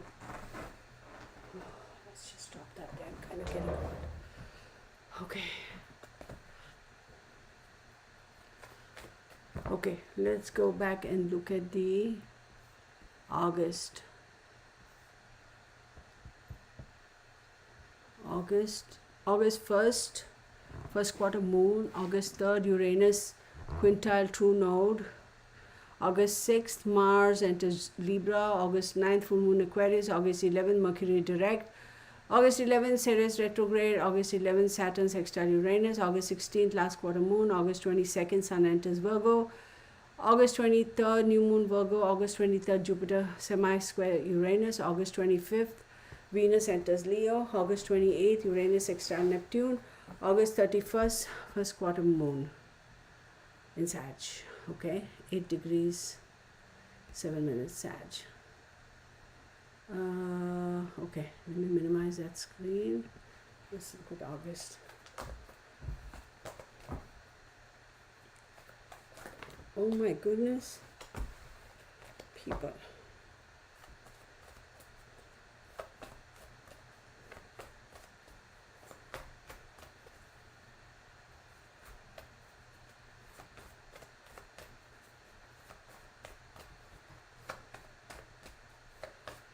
August. Ooh.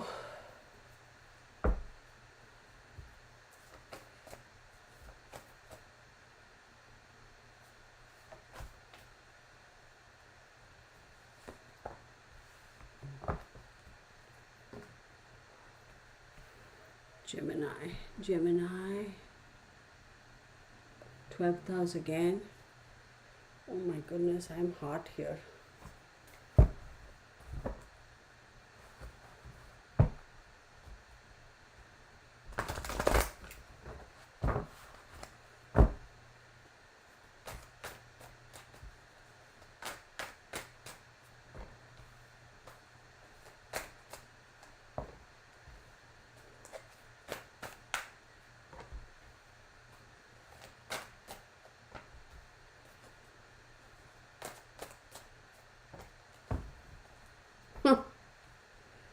Are they going to have another drama? I don't know how often they do this, but I feel August there's going to be another standstill, like a status quo type of thing within our government.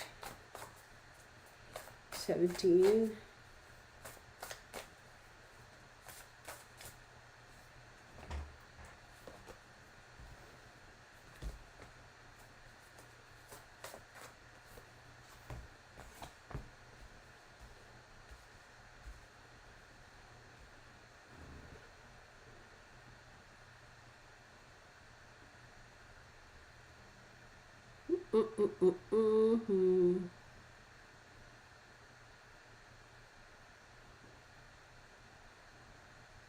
Y'all, this is chaos, y'all. I mean, this is.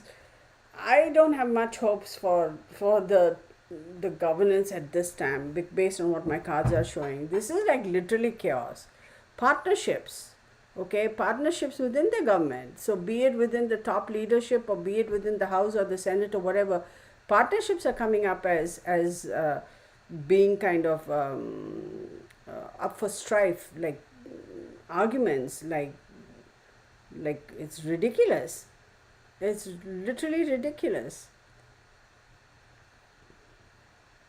August also, I feel there's some sort of a, I don't know how participative the first lady is going to be this time, whatever, but I feel like there's something that's going to come to the forefront with regards to her for not in a negative way or a positive way. She's just going to be more in the news type of a thing. But hang on, let's dial it back a little bit.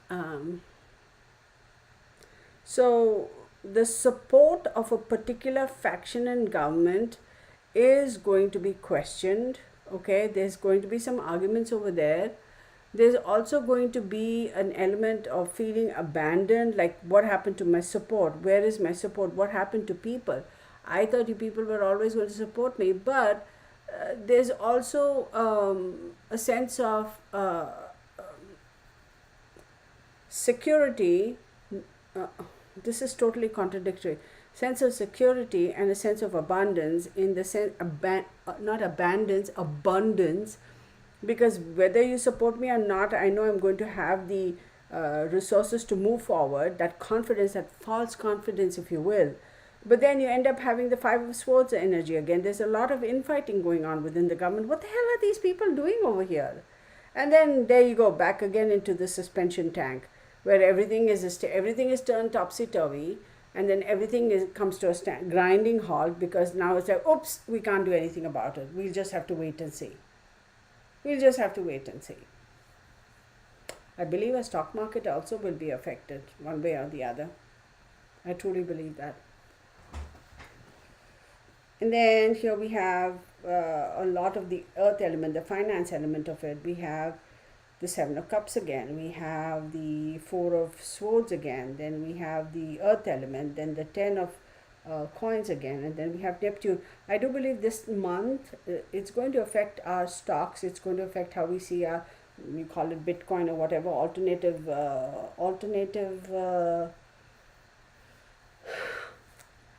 means of trade.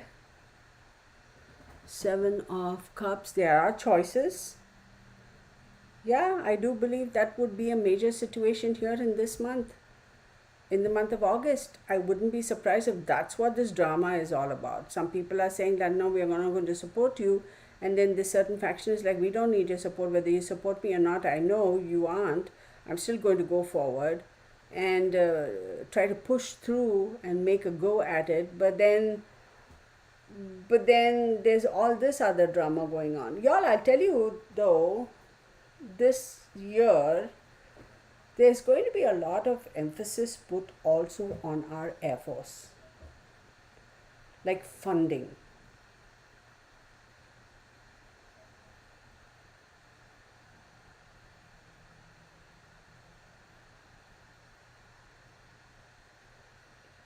Emphasis put on Air Force funding. And on the negative side of that, I do feel there's going to be chances of airstrikes. I'm just going to leave it there because this is getting a little bit out of control over here. What I should do is January, I don't know when I'm going to have the time to do it, maybe within the next couple of days, like do an in-depth reading just for January, month to month. I know that's going to be a lot. I don't know if I want to take that. I have a couple of days. Let me go back and think about it.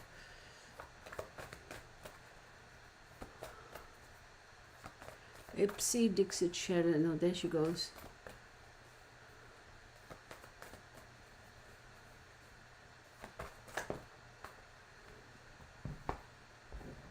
September.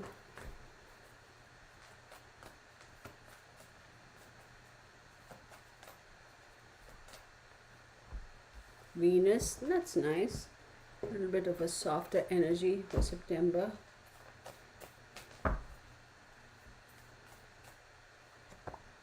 And the Lover's card. Okay, I can deal with that.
Leo again pops up over here.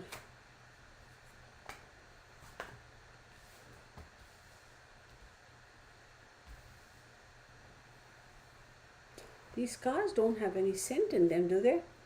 No, but I'm sensing a scent over here. I don't know what the hell the scent is about. Anyway, we won't get into that. So I do believe this is September, right? So September, as far as the finances are concerned, as far as finances assistance as such. There's going to be some additional help extended. I also see like luxury goods tariffs. There's going to be something that's going to come out as far as that is concerned, in terms of, taxations on that or lack of taxations. Quick changes as far as that is concerned. Imports, okay. Then we have the ten of swords over here, which says little bit of stress, like the public will feel a little bit stressed, but surprisingly, the emperor shows up here, and the emperor says, "Look, I know it's going to be difficult, but then here's the thing: it's going to benefit you all in the long run." The gift of the gab, okay, and the ability to convince the public. And then we have 19, which is the sun card, right? Solarium. And then we have the captain of airships. And okay, so this is actually, I feel, a better month. So be it in terms of tariffs, or bringing back luxury goods manufacturing, as he's been talking about, a tariffs on it, or imports, or that sort of a thing, the public is going to feel a little bit burdened, but I do believe there is that power to convince them to say, hang in there, things are going to turn around. That will be the theme for this month. And then you end up with the 11 again, decisions, and the ability to balance balance the scales. 9 of air, which says, all right, here we go. This is all about, a little bit of anxiety, a little bit of stress and tension, but don't worry about it, because we have choices, and the choices are 2 of coins. We have choices. We have the ability to make a decision. You yourself can make a decision in terms of where you want to go, weigh the pros and cons, and make your decision, and know where to bank with, know what to do with your resources, that type of thing. So I almost feel like it's going to be thrown, the power is going to be taken away, and the decision will be made, but then it's going to be thrown back onto the public. Now here you go, here are your options, you take this where you want to go with. And then we have a Leo card again over here. What is Leo? It is the second house. Second house is accumulated wealth, earned wealth. So I wouldn't be surprised if there's something else, another whole bunch of talk that's going to happen in terms of taxations, right? How are they going to do? Like, remember they were talking about, only the top 1% or the whatever. All that's going to come into play here.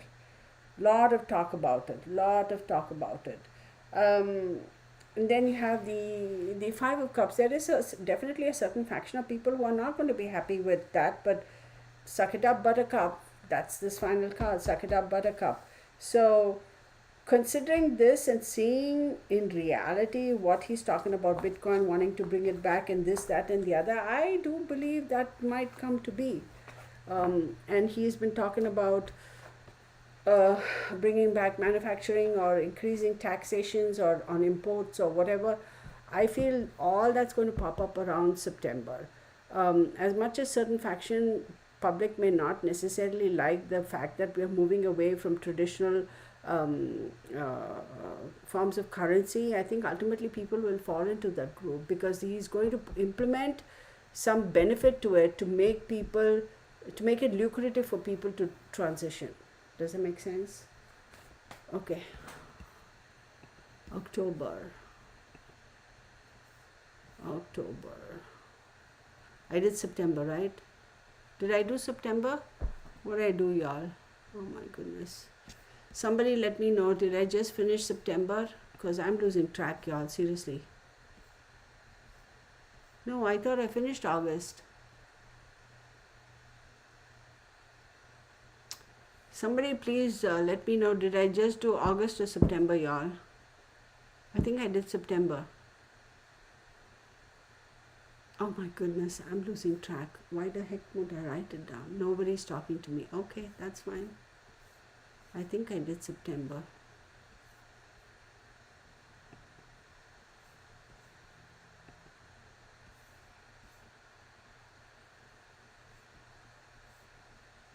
Did I do September or October, y'all? Can somebody tell me? Somebody's talking. Oh, it was August? Okay. I think I did September, right? It was September. Okay, thank you. So I finished September, correct? Give me a thumbs up. Did I finish September? Now we're going on to October.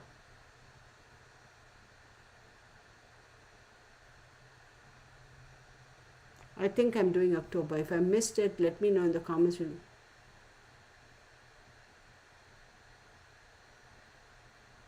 Oh my goodness.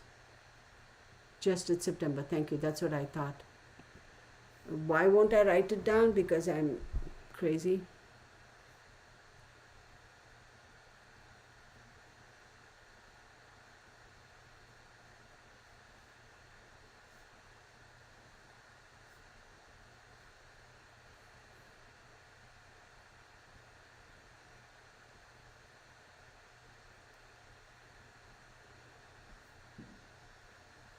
Okay, October 1st,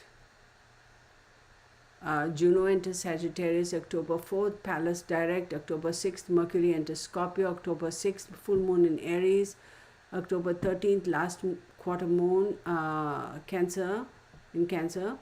October 13th, Venus enters Libra. October 13th, Pluto direct. October 21st, new moon in Libra. October 22nd, Neptune retrogrades and enters Pisces. October 22nd, Sun enters Scorpio. October 23rd, Jupiter square Chiron. October 29th, Mercury enters Sagittarius. October 29th, first quarter moon. Yeah, this is going to be an interesting month because there's going to be a lot of mercurial energy, let's say. Not Greg. It wouldn't be fun if you knew what we were doing. Oh my goodness. All right. So if I missed some month, I'm sure somebody's going to put in the comments, oh, you forgot September, or you just don't know what you're doing. Okay, now I'm reading October. So remember, I'm reading October, okay? So if I forgot something, well, oh well. October. Let's do October. Pluto. And Pluto rules who? Scorpio.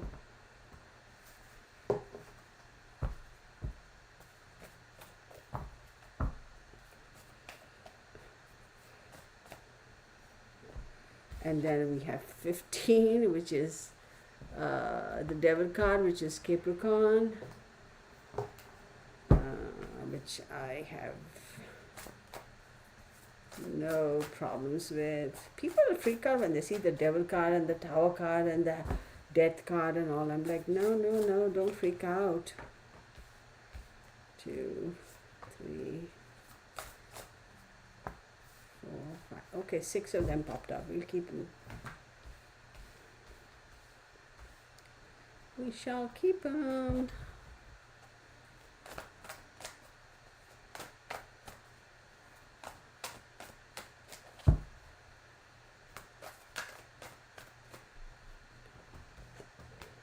Interesting. Ooh. Okay.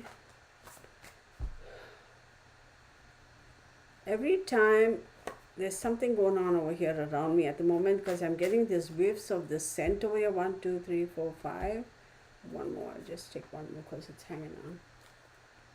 No, y'all, it's not these cards that have that. I get these wafts of this nice fragrance. It's not my cards. So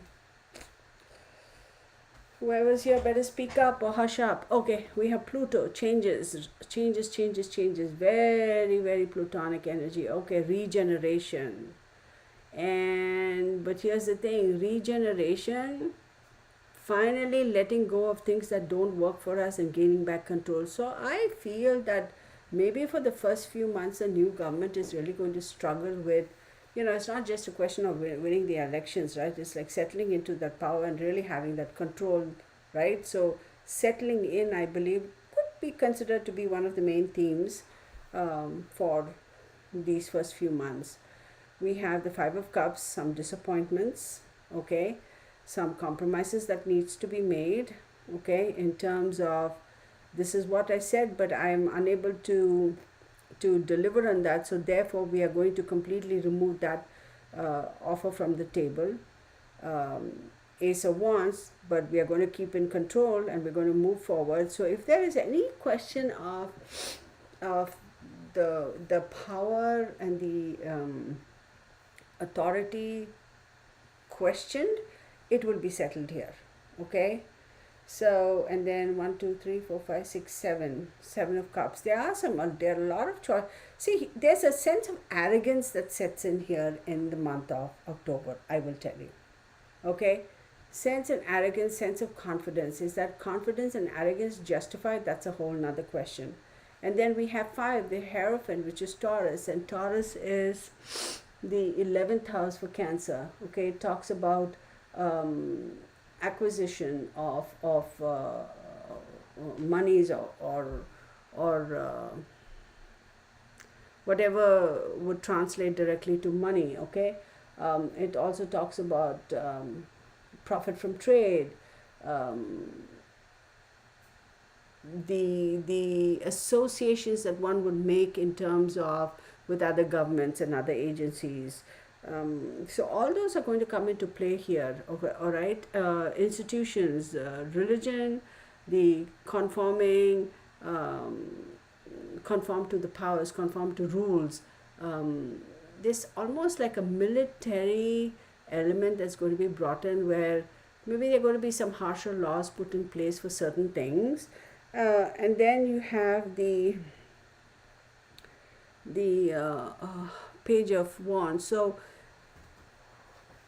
then you have the news come in, and this is going to be somebody who's a younger energy in the government, who's actually going to be very action oriented, very take control, let's do it, let's go for it, and have the freedom and the backing of the more mature, more senior members of the whatever, giving him support to say, here you go, you got go for it and do it.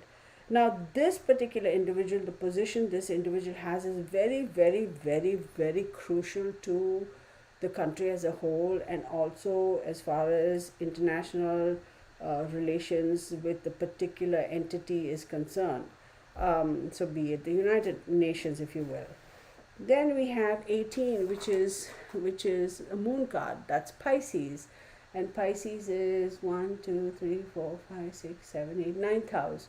So that's going to be certain associations with other countries. Certain plans are going to be kept under the wraps for a little bit. Okay.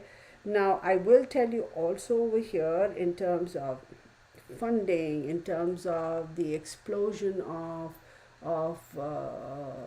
space travel, for lack of a better thing, or even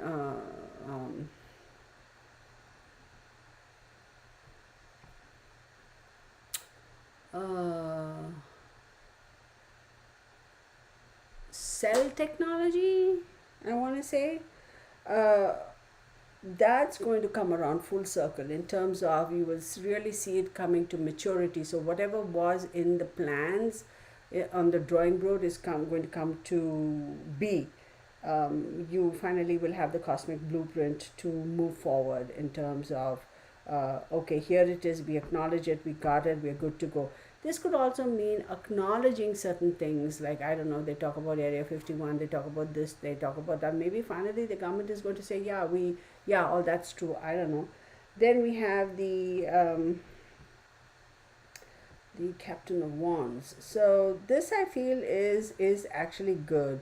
This is somebody who's sitting pretty, sitting confidently, having the ability to take charge, to take control, and knows he or she can go forward. This is a much younger energy in the government. Okay.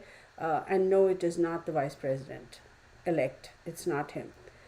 This is somebody who has that confidence, who has the not only the only disadvantage is age, but really that's not even a disadvantage, because considering the number of the youth, if you will, the 30s, right, and younger, or whatever, that age group of people have voted is pretty substantial this time around. So it almost like this person fits in. I will tell you that this individual is going to be groomed to take on the mantle the next time around. And no, it is not our vice president elect. It isn't him.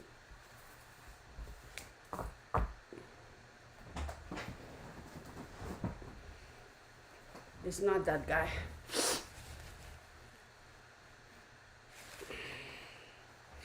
A water sign could be Cancer, Scorpio, and Pisces, or and of Pisces. So October is over. Let's look at November. Let's look at November. Okay, November 4th, Mars enters Sagittarius. November 5th, full moon in Taurus. November 6th, Venus enters Scorpio. November 7th, Pluto semi-square true node. November 7th, Uranus retrogrades and enters Taurus. November 9th, Mercury retrograde. Then November 11th, Jupiter retrograde. Whoa. November 12th, last quarter moon. November 15th, last quarter moon in 20 degrees 5 minutes Leo. November 15th, Vesta enters Capricorn. November 18th, Mercury retrogrades and enters Scorpio. November 20th, new moon in Scorpio. November 20th, Uranus sextile Neptune. November 21st, Ceres direct. November 21st, Sun enters Sagittarius. November 27th, Saturn direct. November 28th, first quarter moon. November 29th, Mercury direct. November 30th, Venus enters Sagittarius. Okay. Let's see what November brings. Because November is 1, 2, 3, 4, 5, 6 hours.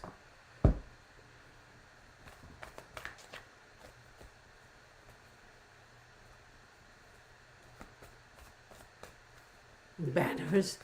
I know what you're talking about. Can I put up banners for the month? What?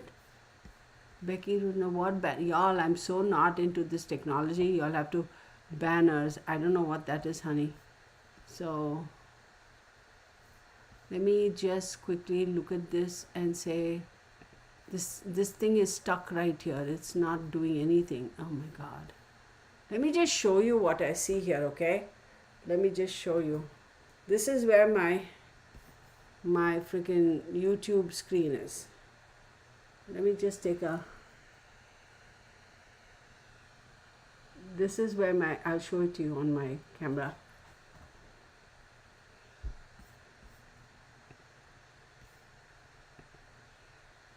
Okay, let me...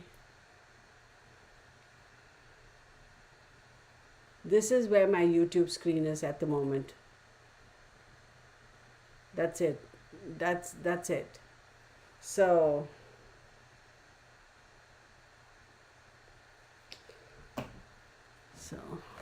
Joan, how are you? Well, we're still here. Is there a turkey in there?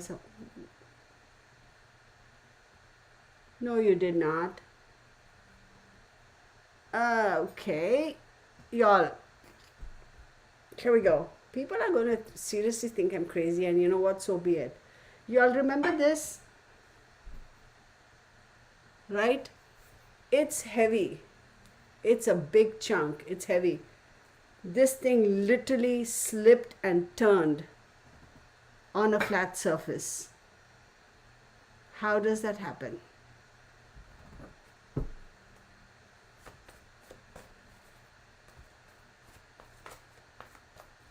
And I have a pendant over here. That too moved on a flat surface. Okay, you can, all right, chill then. Hey, he wants to keep turning towards me. That's fine. That's fine. All right. Yeah, the carnelian it is.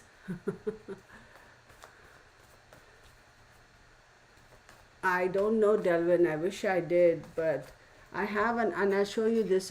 So I have a couple of things over here. I have this pendant. She's beautiful. I love it. Okay. Somebody gifted me this pendant.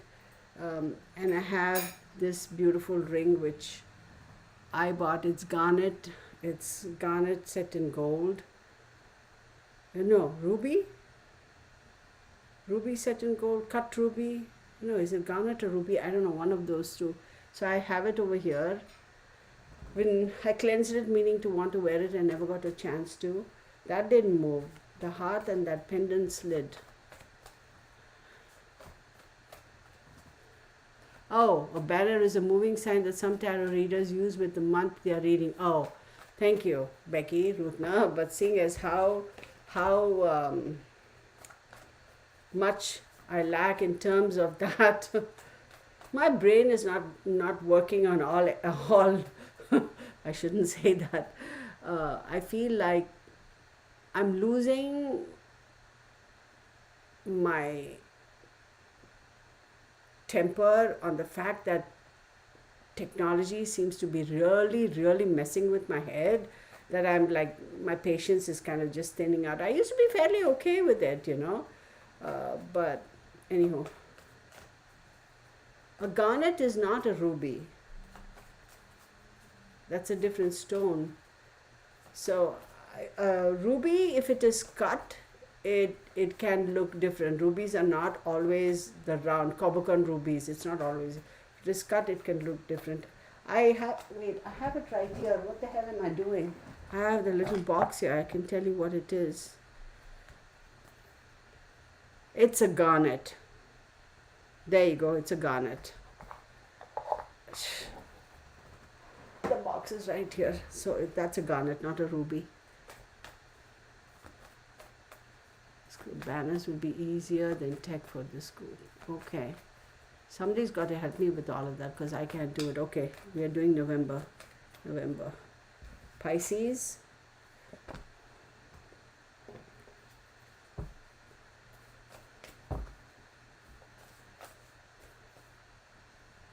I think those banners and things can happen on the YouTube side if it works, but like I said, my YouTube side is not working. And then we have Libra. Oh, interesting. So Pisces. So 1, 2, 3, 4, 5, 6, 7, 8, 9th house. Oh, interesting.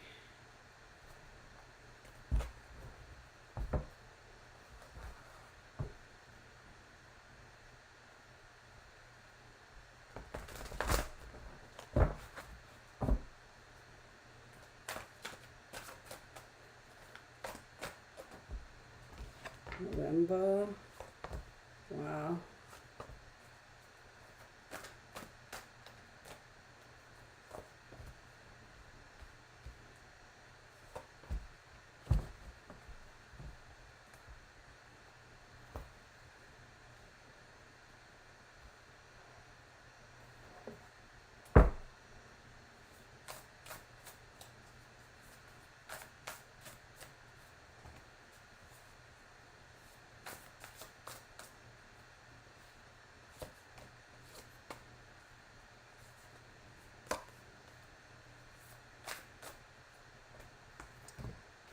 Okay, this is interesting. So we got Pisces. Pisces is ruled by Jupiter. We are talking about November. We have the Justice, the Libra card. We have the Nine of Swords. We have the Five of Cups, the Six of Cups, the Three of Three of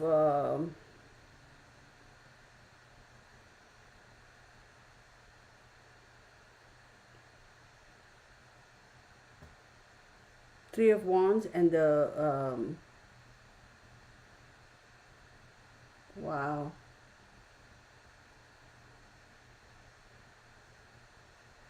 I'm sorry, Three of Coins and the Ten of Wands. Wow, this is crazy. And then we have the Libra card. Then we have the Ten of Swords. Then we have the Three of Cups. Then we have the Seven of Wands, and then we have the Ace of Cups. This is a very interesting month. This month, for the month of November, almost seems like there is a sense of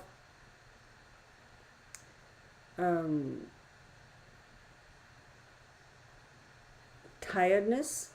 There is a sense of we need to get things in order.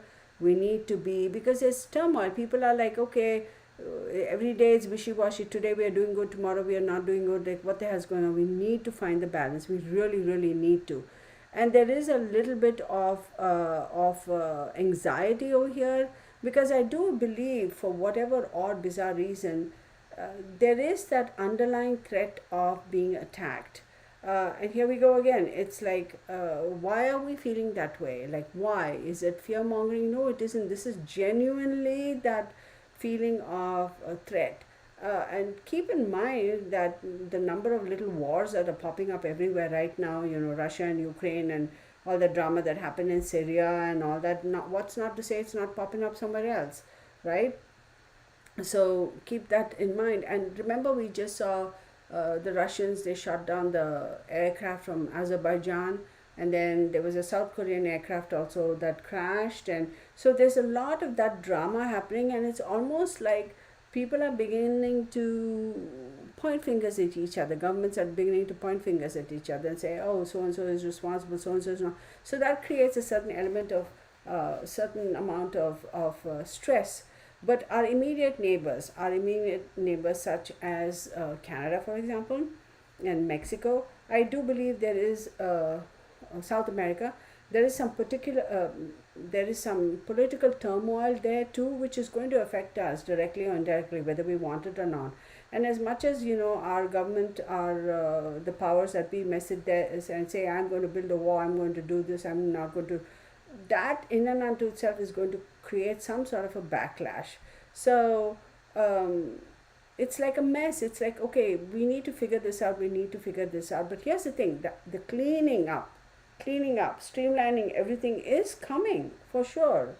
Because there is going to be a realization that we cannot continue like this endlessly, right? At some point in time, we have to bring back the focus to what America stands for and for the Americans, right? For the people, by the people, of the people type of thing. It has to come back to us. So that is being worked on, but are we going to get there soon enough? For, is it going to happen in our timeline? Like for me, it should have happened yesterday, but really the government is like, hurry up and wait, you got to sit and wait. So there are a lot of things that have come into play, but the main thing I will tell you one more time is that whether we like it or not, we are going to somehow be pulled into, which we already have, in terms of international conflict. We will not be able to wash our hands off international conflict. That is not going to happen. Then we have Libra again. So here we got the two Libras going on, right? That's pretty intense um, uh, um, energy over there. Um, so there is a little bit of stress as far as we are unable to find the happy balance. We are unable to find the balance enough that is going to not only take care of what we as a nation need to heal, but also keep our prime position in the international arena. That conflict is not going to end this year. It's not. 1, 2, 3, 4, 5, 6, 7 of 1. So again, I do believe there is going to be a little bit of a need for the country to defend itself against outside forces. I'm sorry to say, but it is what it is. There is no way we are going to be sitting here and looking good.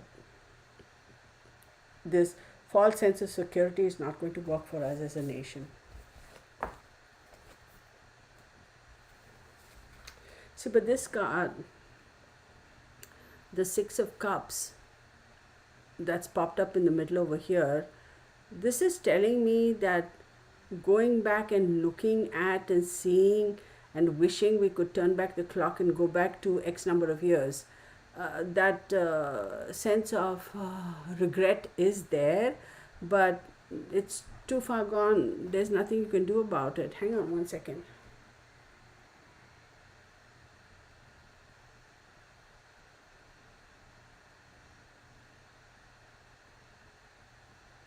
I don't see I see, again, I'm seeing a younger individual that's going to be in a much younger individual that is going to be in the position of power and is going to be the decision maker. A much younger person. That's all I can say.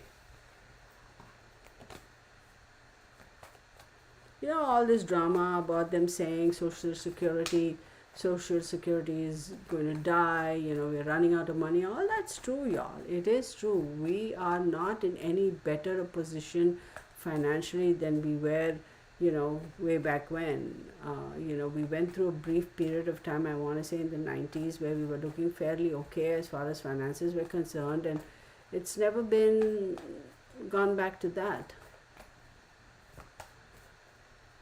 December. Oh, hang on. I have to look at the planets. Call out the planets for December. You go back there. You come back up here. Where are you, buddy? There you go. Let's look at December. December 4th, full moon in Gemini. December 10th, Neptune direct. December 11th, last quarter moon in Virgo, 20 degrees 4 minutes. Then we have December 11th, Mercury enters Sagittarius. December 15th, Mars enters Capricorn. December 19th, new moon in Sagittarius. December 21st, Jupiter square Chiron. December 21st, Sun enters Capricorn. December 24th, Venus enters Capricorn. December 27th, first quarter moon in Aries. December 29th, Juno enters Capricorn. January 1st, Mercury enters Capricorn. That's going to be interesting. I don't believe with the new government in place that this first year is going to be what we want it to be. Could be. But see that... No, I'm not wearing any scent. Y'all, I kid you not. I get that wafts. And it's a feminine scent. And I actually like that scent. And Bernie is not wearing any scent or fragrance. And I haven't lit it. The candles that I have now, they are not scented candles. They're just plain wax candles. I don't know what's going on. No incense, nothing today. So I wouldn't be surprised if somehow Elon is going to be... I don't think he can become the president or vice president because he is not natural born American citizen, right? So I know that much for a fact. But I'm hot because I'm wearing two sweaters over here. December. Pisces. Well, are we surprised? No.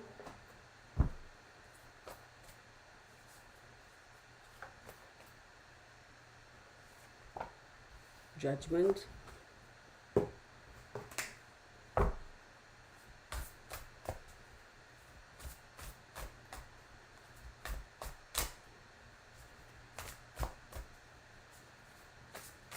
It's a really nice scent, Debbie. I can't explain it to you, and I'm not wearing scent, y'all. I'm so sorry. I have to take this off, y'all, because I'm wearing two sweaters and I'm hot as heck.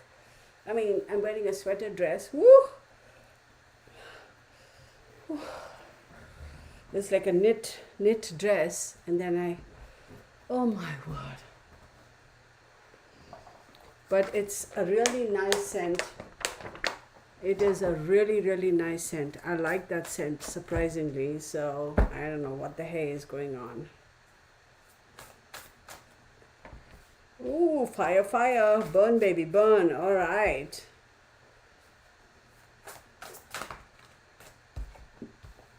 Shoot, that's a lot of fire energy. What? Let's do this.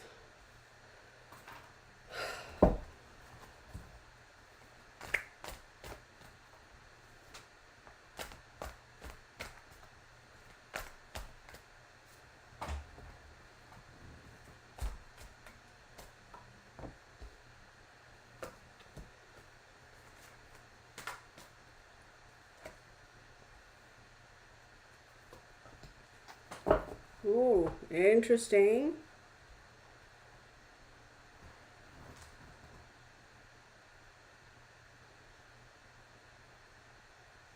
Radical sweeping changes in December. Announcements will be made. There's going to be some big announcements, big radical changes, new partnerships, new associations that are going to be announced. It's kind of going to catch people off guard, but then again, it's kind of see the writing on the wall. But this is going to help rebuild. Okay, it's almost like an unexpected but kind of sort of expected partnership. And then you have Pisces. Pisces is ruled by Jupiter and Neptune. So Neptune, what is Neptune? You know, going to be a little bit confusing. It could be, people may think, oh, this is all just an illusion. But with Jupiter there, it's going to have expansive effects. It's going to have a lot of effects, and it's going to affect the public for a long period of time. Then you have the Five of Wands. It's not necessarily going to be uh, what's what, a little bit of pushback. There are going to be some obstacles, but at the end of the day, people are going to accept it. It's because it's like a, do you have a choice? Do you not have a choice? And then we have the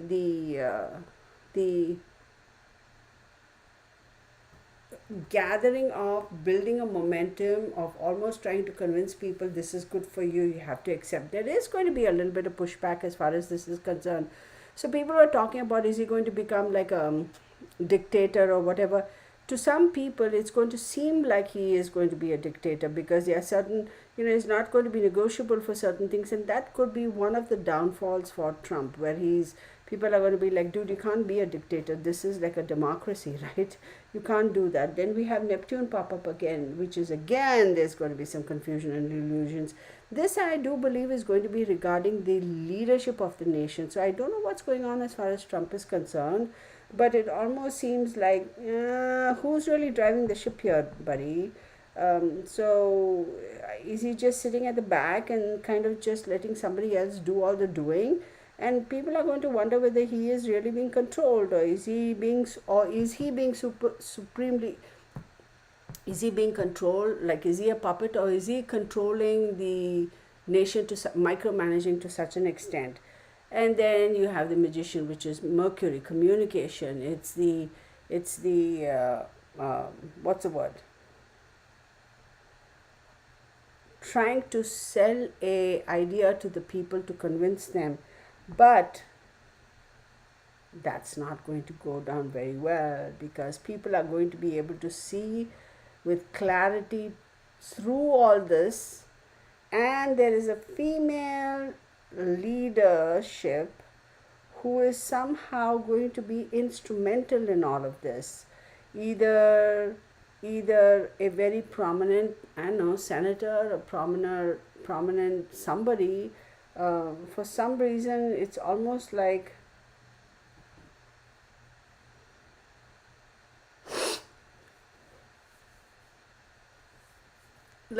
she's going to start coming into her own power and get even more powerful.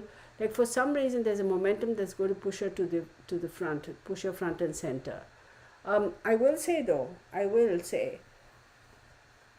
I truly believe America is now finally going to start seeing a shift of, these old career, I almost call them career criminals, but career politicians, the old guys, all these old fogies.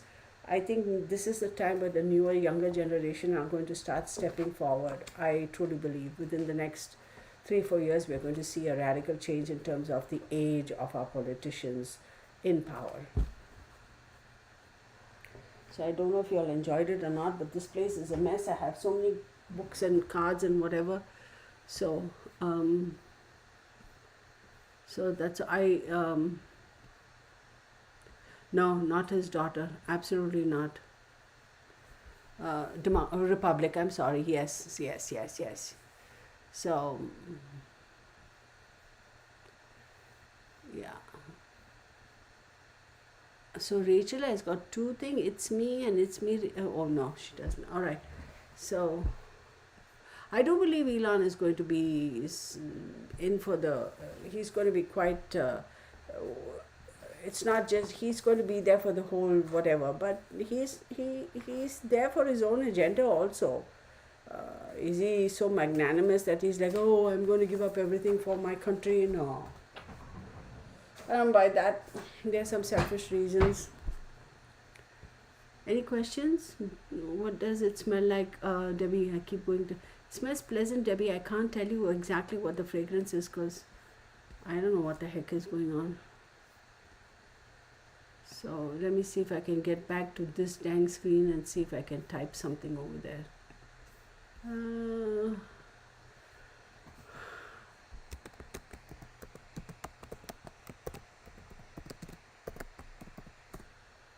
Let me see if the questions pop up on this end. See, it's the weirdest thing, y'all, okay? I can see your comments. I can see your comments on my Streamlabs, the software I used to do the live. But I can't type anything there. I have to go here and type. Laura T. I don't know. If I have their horoscopes or their date of birth or whatever, I can do it, but I don't know. So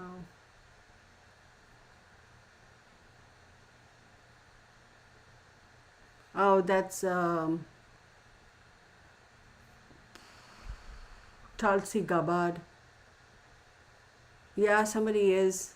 Joan, I agree, but I just don't know who it is. I seriously don't know. And I apologize, y'all. For some reason, I cannot type here. Whatever. Yeah, we definitely will. See, there you go again. I smell it again. Whatever.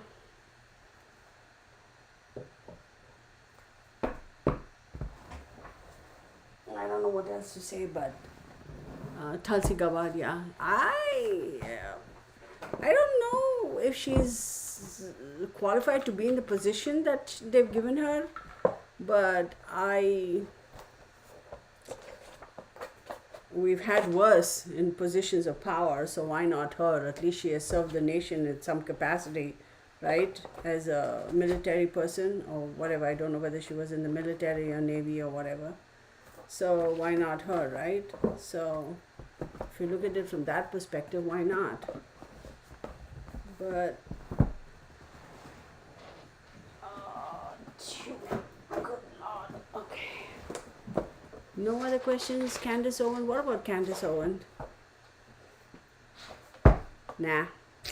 I don't foresee her getting back into politics.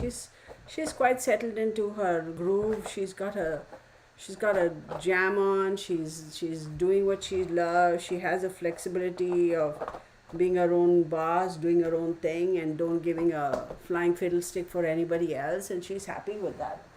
I'm finding it difficult to see her in any position of government. But then again, never say never. I somehow feel like she's happy where she's at now. She's like, I'm my own boss, been there. I think she's at the spot where she's like, been there, done that. There's no need. She's got enough. I mean, like, that sort of a thing. So, who's to say? Who is to say? I don't know where these cards came from. Gotta find the box. No, I didn't throw it. Oh, dang. So, y'all don't have any questions? What? Come here, buddy boy. Where are you? Oh my God, I don't even know where that is. Alright, y'all. I don't know where I put it. So, trying to find the boxes for these things. No other questions? This is a really nice set of cards, but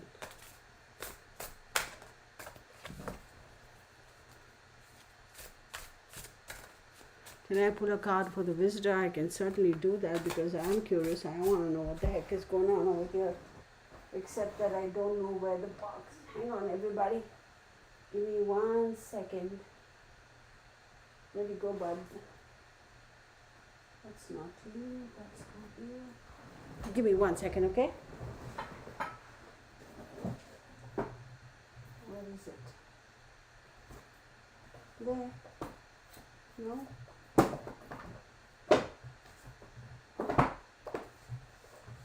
That's not you. That's also not you.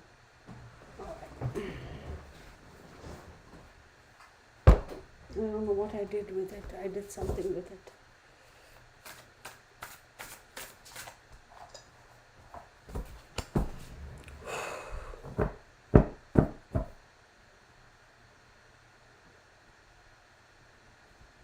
Okay.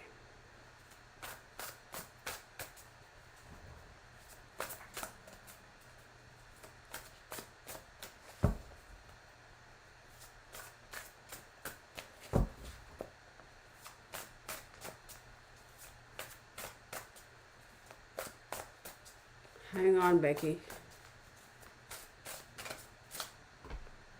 Oh. Oh, okay. Okay, so to answer your question, who's visiting, this is definitely somebody who was in a relationship. Control. Oh, wow. Did she what? Yeah. Who was in a relationship but under control of another individual. It was murder, but it's made to look like suicide. What the hell? But here's a funny thing, it was a similar same sex relationship. It's a female, and she was in a same sex relationship. What?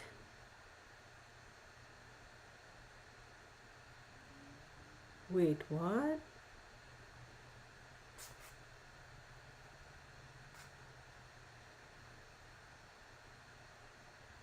Oh my god.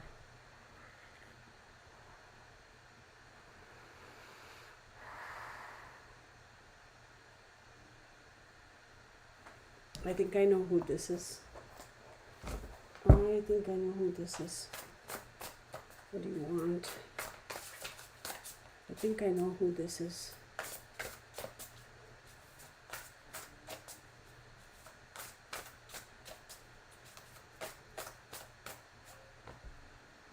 Oh my word. Oh my word.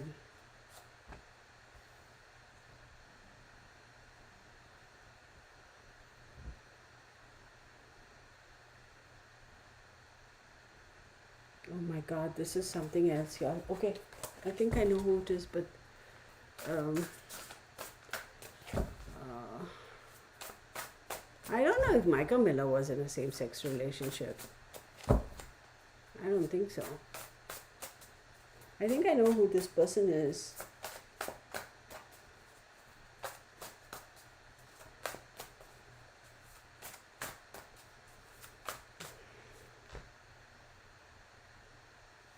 Oh my goodness.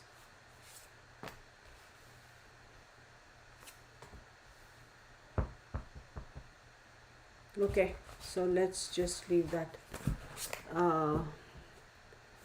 So then we go to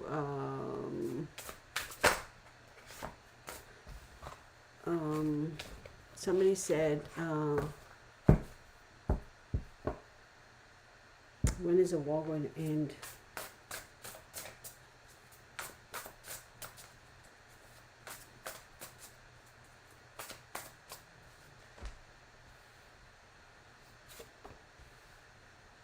Same freaking cards?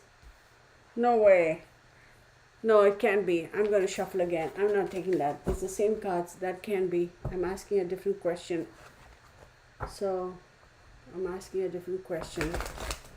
My question is different. My question is different. My question is different.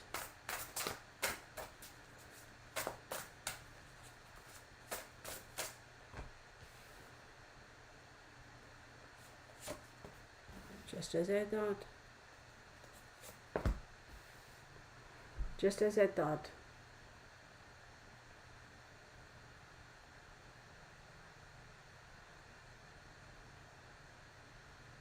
So conflict as such, I'm not going to call it a war, but all this international, this big drama conflicts, in one way, shape or form, I do believe they're going to continue. We're entering 2025. I don't see it end until 2032. I think that's when there's going to be like some sort of a semblance of peace and quiet. So is it going to be like, oh, everybody's fighting with everybody every single day? You're going to have these ebbs and flows, if you will. But I do believe that the conflict as we know it is going to kind of peter out 2032. Okay. So, okay. Cards are flying, baby. All right. Okay.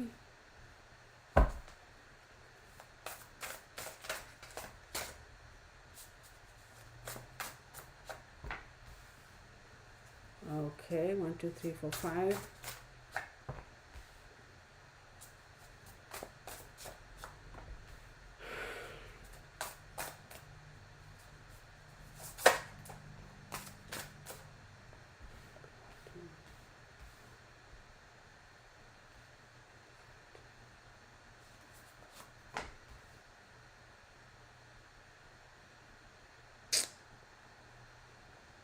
So I'll tell you a little bit of this case. Uh, I have not met these people. I don't know them individually. I have not spoke with them. I have not like interacted with them, but I know of them. Okay, I know of them. I'm not going to mention names. I know of them. They live in a different country. At least they used to live here, and then in the United States, and then they relocated to another country. I'm not going to go into, what the hell, where, and all that. But um, so this person, very smart, fine young man, um, changed his profession, and one day, epiphanous moment, and he decided he wanted to do his own thing, and he decided to kind of relocate to somewhere else and start his new endeavors. And he got into a situation, the field of paranormal. Let's just put it that way. um, I have not met this person. I never have. But the energy I get from having seen his photographs is like he seems like a really nice person, okay? He had a good group of people around him, subsequently got married, had kids, etc., etc. But there was this, the paranormal research, he took it really, really, really seriously. Um, then there was some sort of a situation, and subsequently he died. And there's a lot of mystery around the death, because anytime a young person dies, people are like, oh, this happened, that happened, speculation, and all these long stories, and with all the embellishments and all that. Nobody knows, because God knows, and he knows how he died, right? And whoever offed him. So there is a certain faction of people who think that he was eliminated. There is a certain faction of people saying that no, it's because of this paranormal thing that something happened and whatever, whatever. And there are some people saying that no, he just offed himself.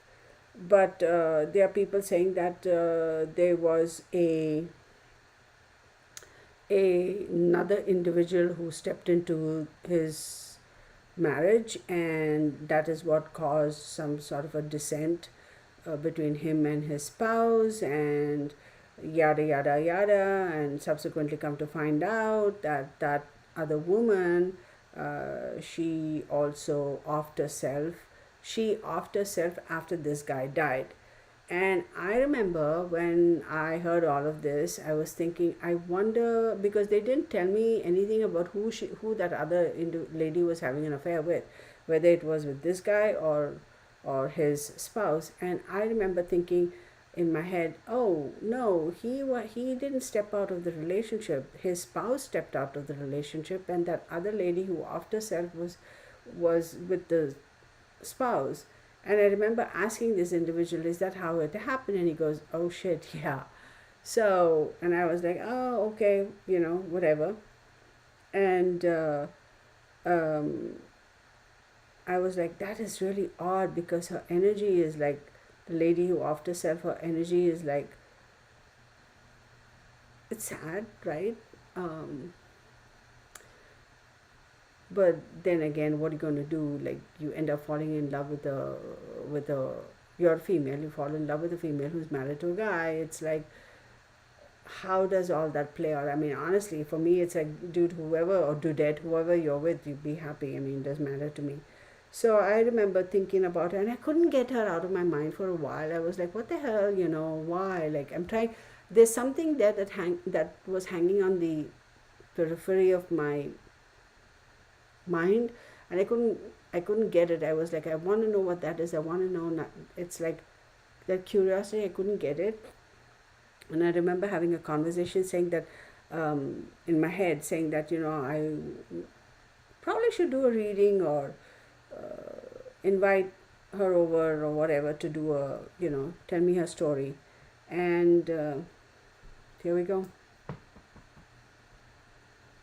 Because the same sex relationship would never have worked out, considering where they're living at, by the family members. It would never have worked out for them.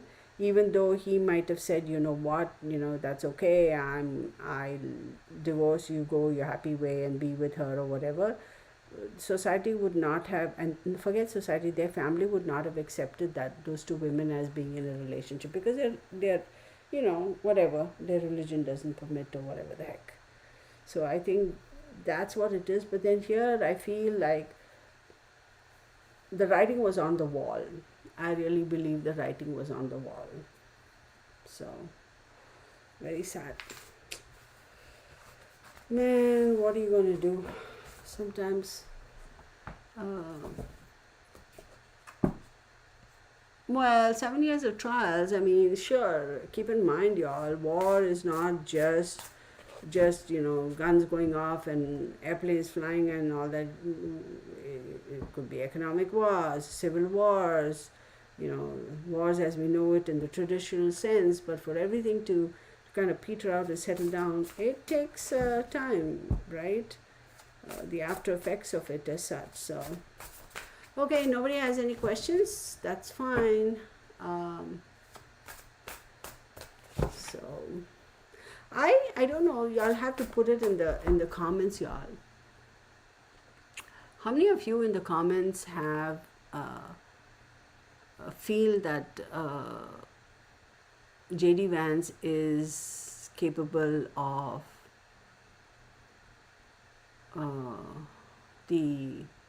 capable of being a president? How many of y'all feel that he's capable of that position? Put it in the comments.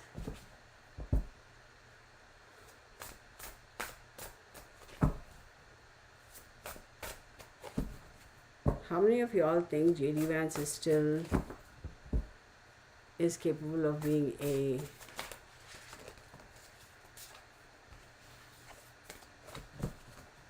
first and foremost, is he really the right choice to be the VP? And secondly, is he capable of becoming the president for the next time around?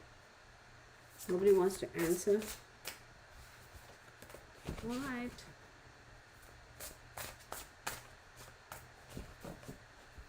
Yeah. Becky, you want to know about Brian Laundrie? Oh my God, after all these years? Why do you ask that question though? Oh, you believe he's... Okay, so Becky believes that he's capable of. Carolyn Dorsey says she does. Yeah, but I see, you can see him being a leader. Okay, I do. So... Becky, why are you asking about Brian Laundrie? That's a random case to bring in.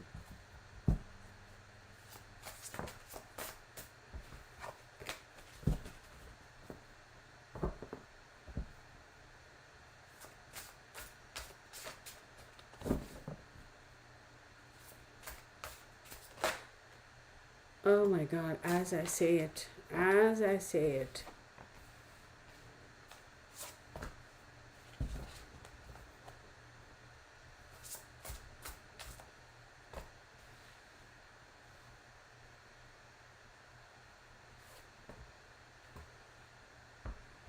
He's not going to... I'm sorry, y'all. As we were talking about it, I just pulled some cards for JD Vance. It's not looking too good for him. But anyway, I'll just stop here because it's like...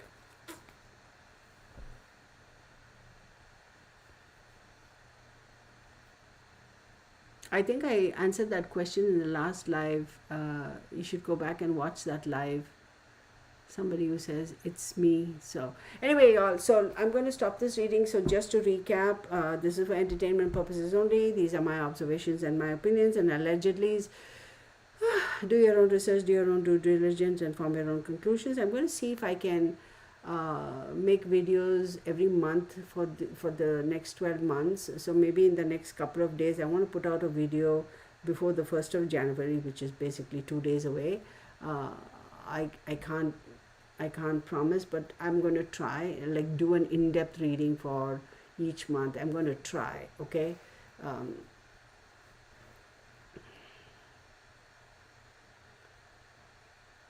Okay, so another thing I want to say is Friday, the 4th of January at 12 noon Central Standard Time, I will be doing a Zoom for just a few people.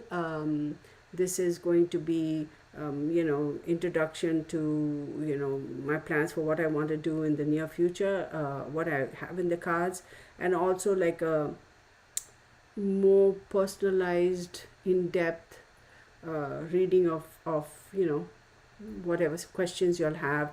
It's not going to be personal questions. It's just questions regarding some cases which I feel like I don't want to put it out in the public. That sort of a thing, and maybe even subsequently start holding some classes or teaching or sharing knowledge, if you will, in terms of tarot, etc.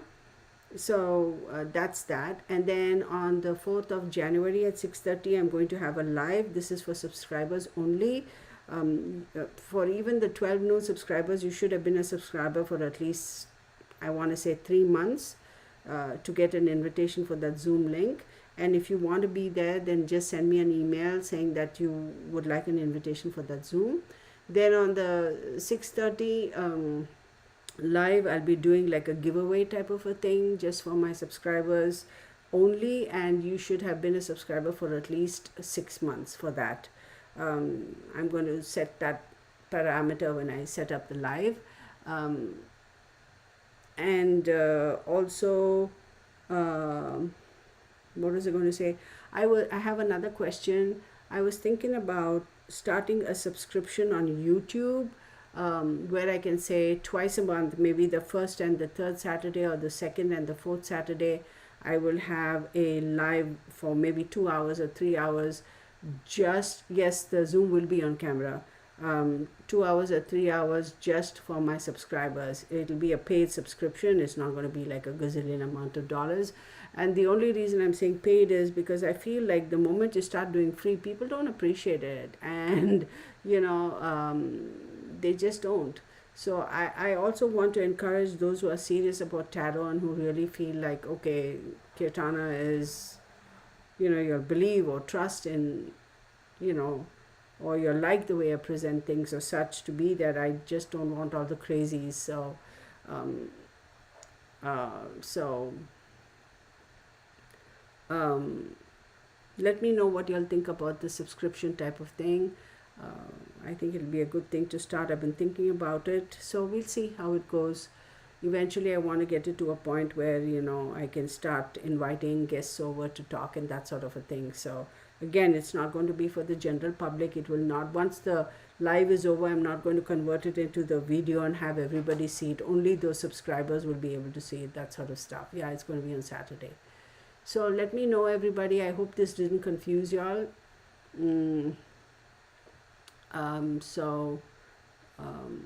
And again, you all know, right, with subscriptions, YouTube, I don't know how much they take, 30 or 40% or whatever, and that's fine, whatever, they also need to get their business,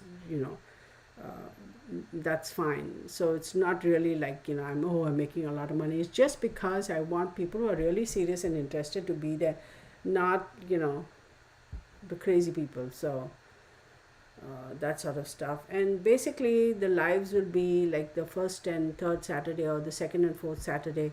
The lives will be esoteric subjects, that sort of a thing.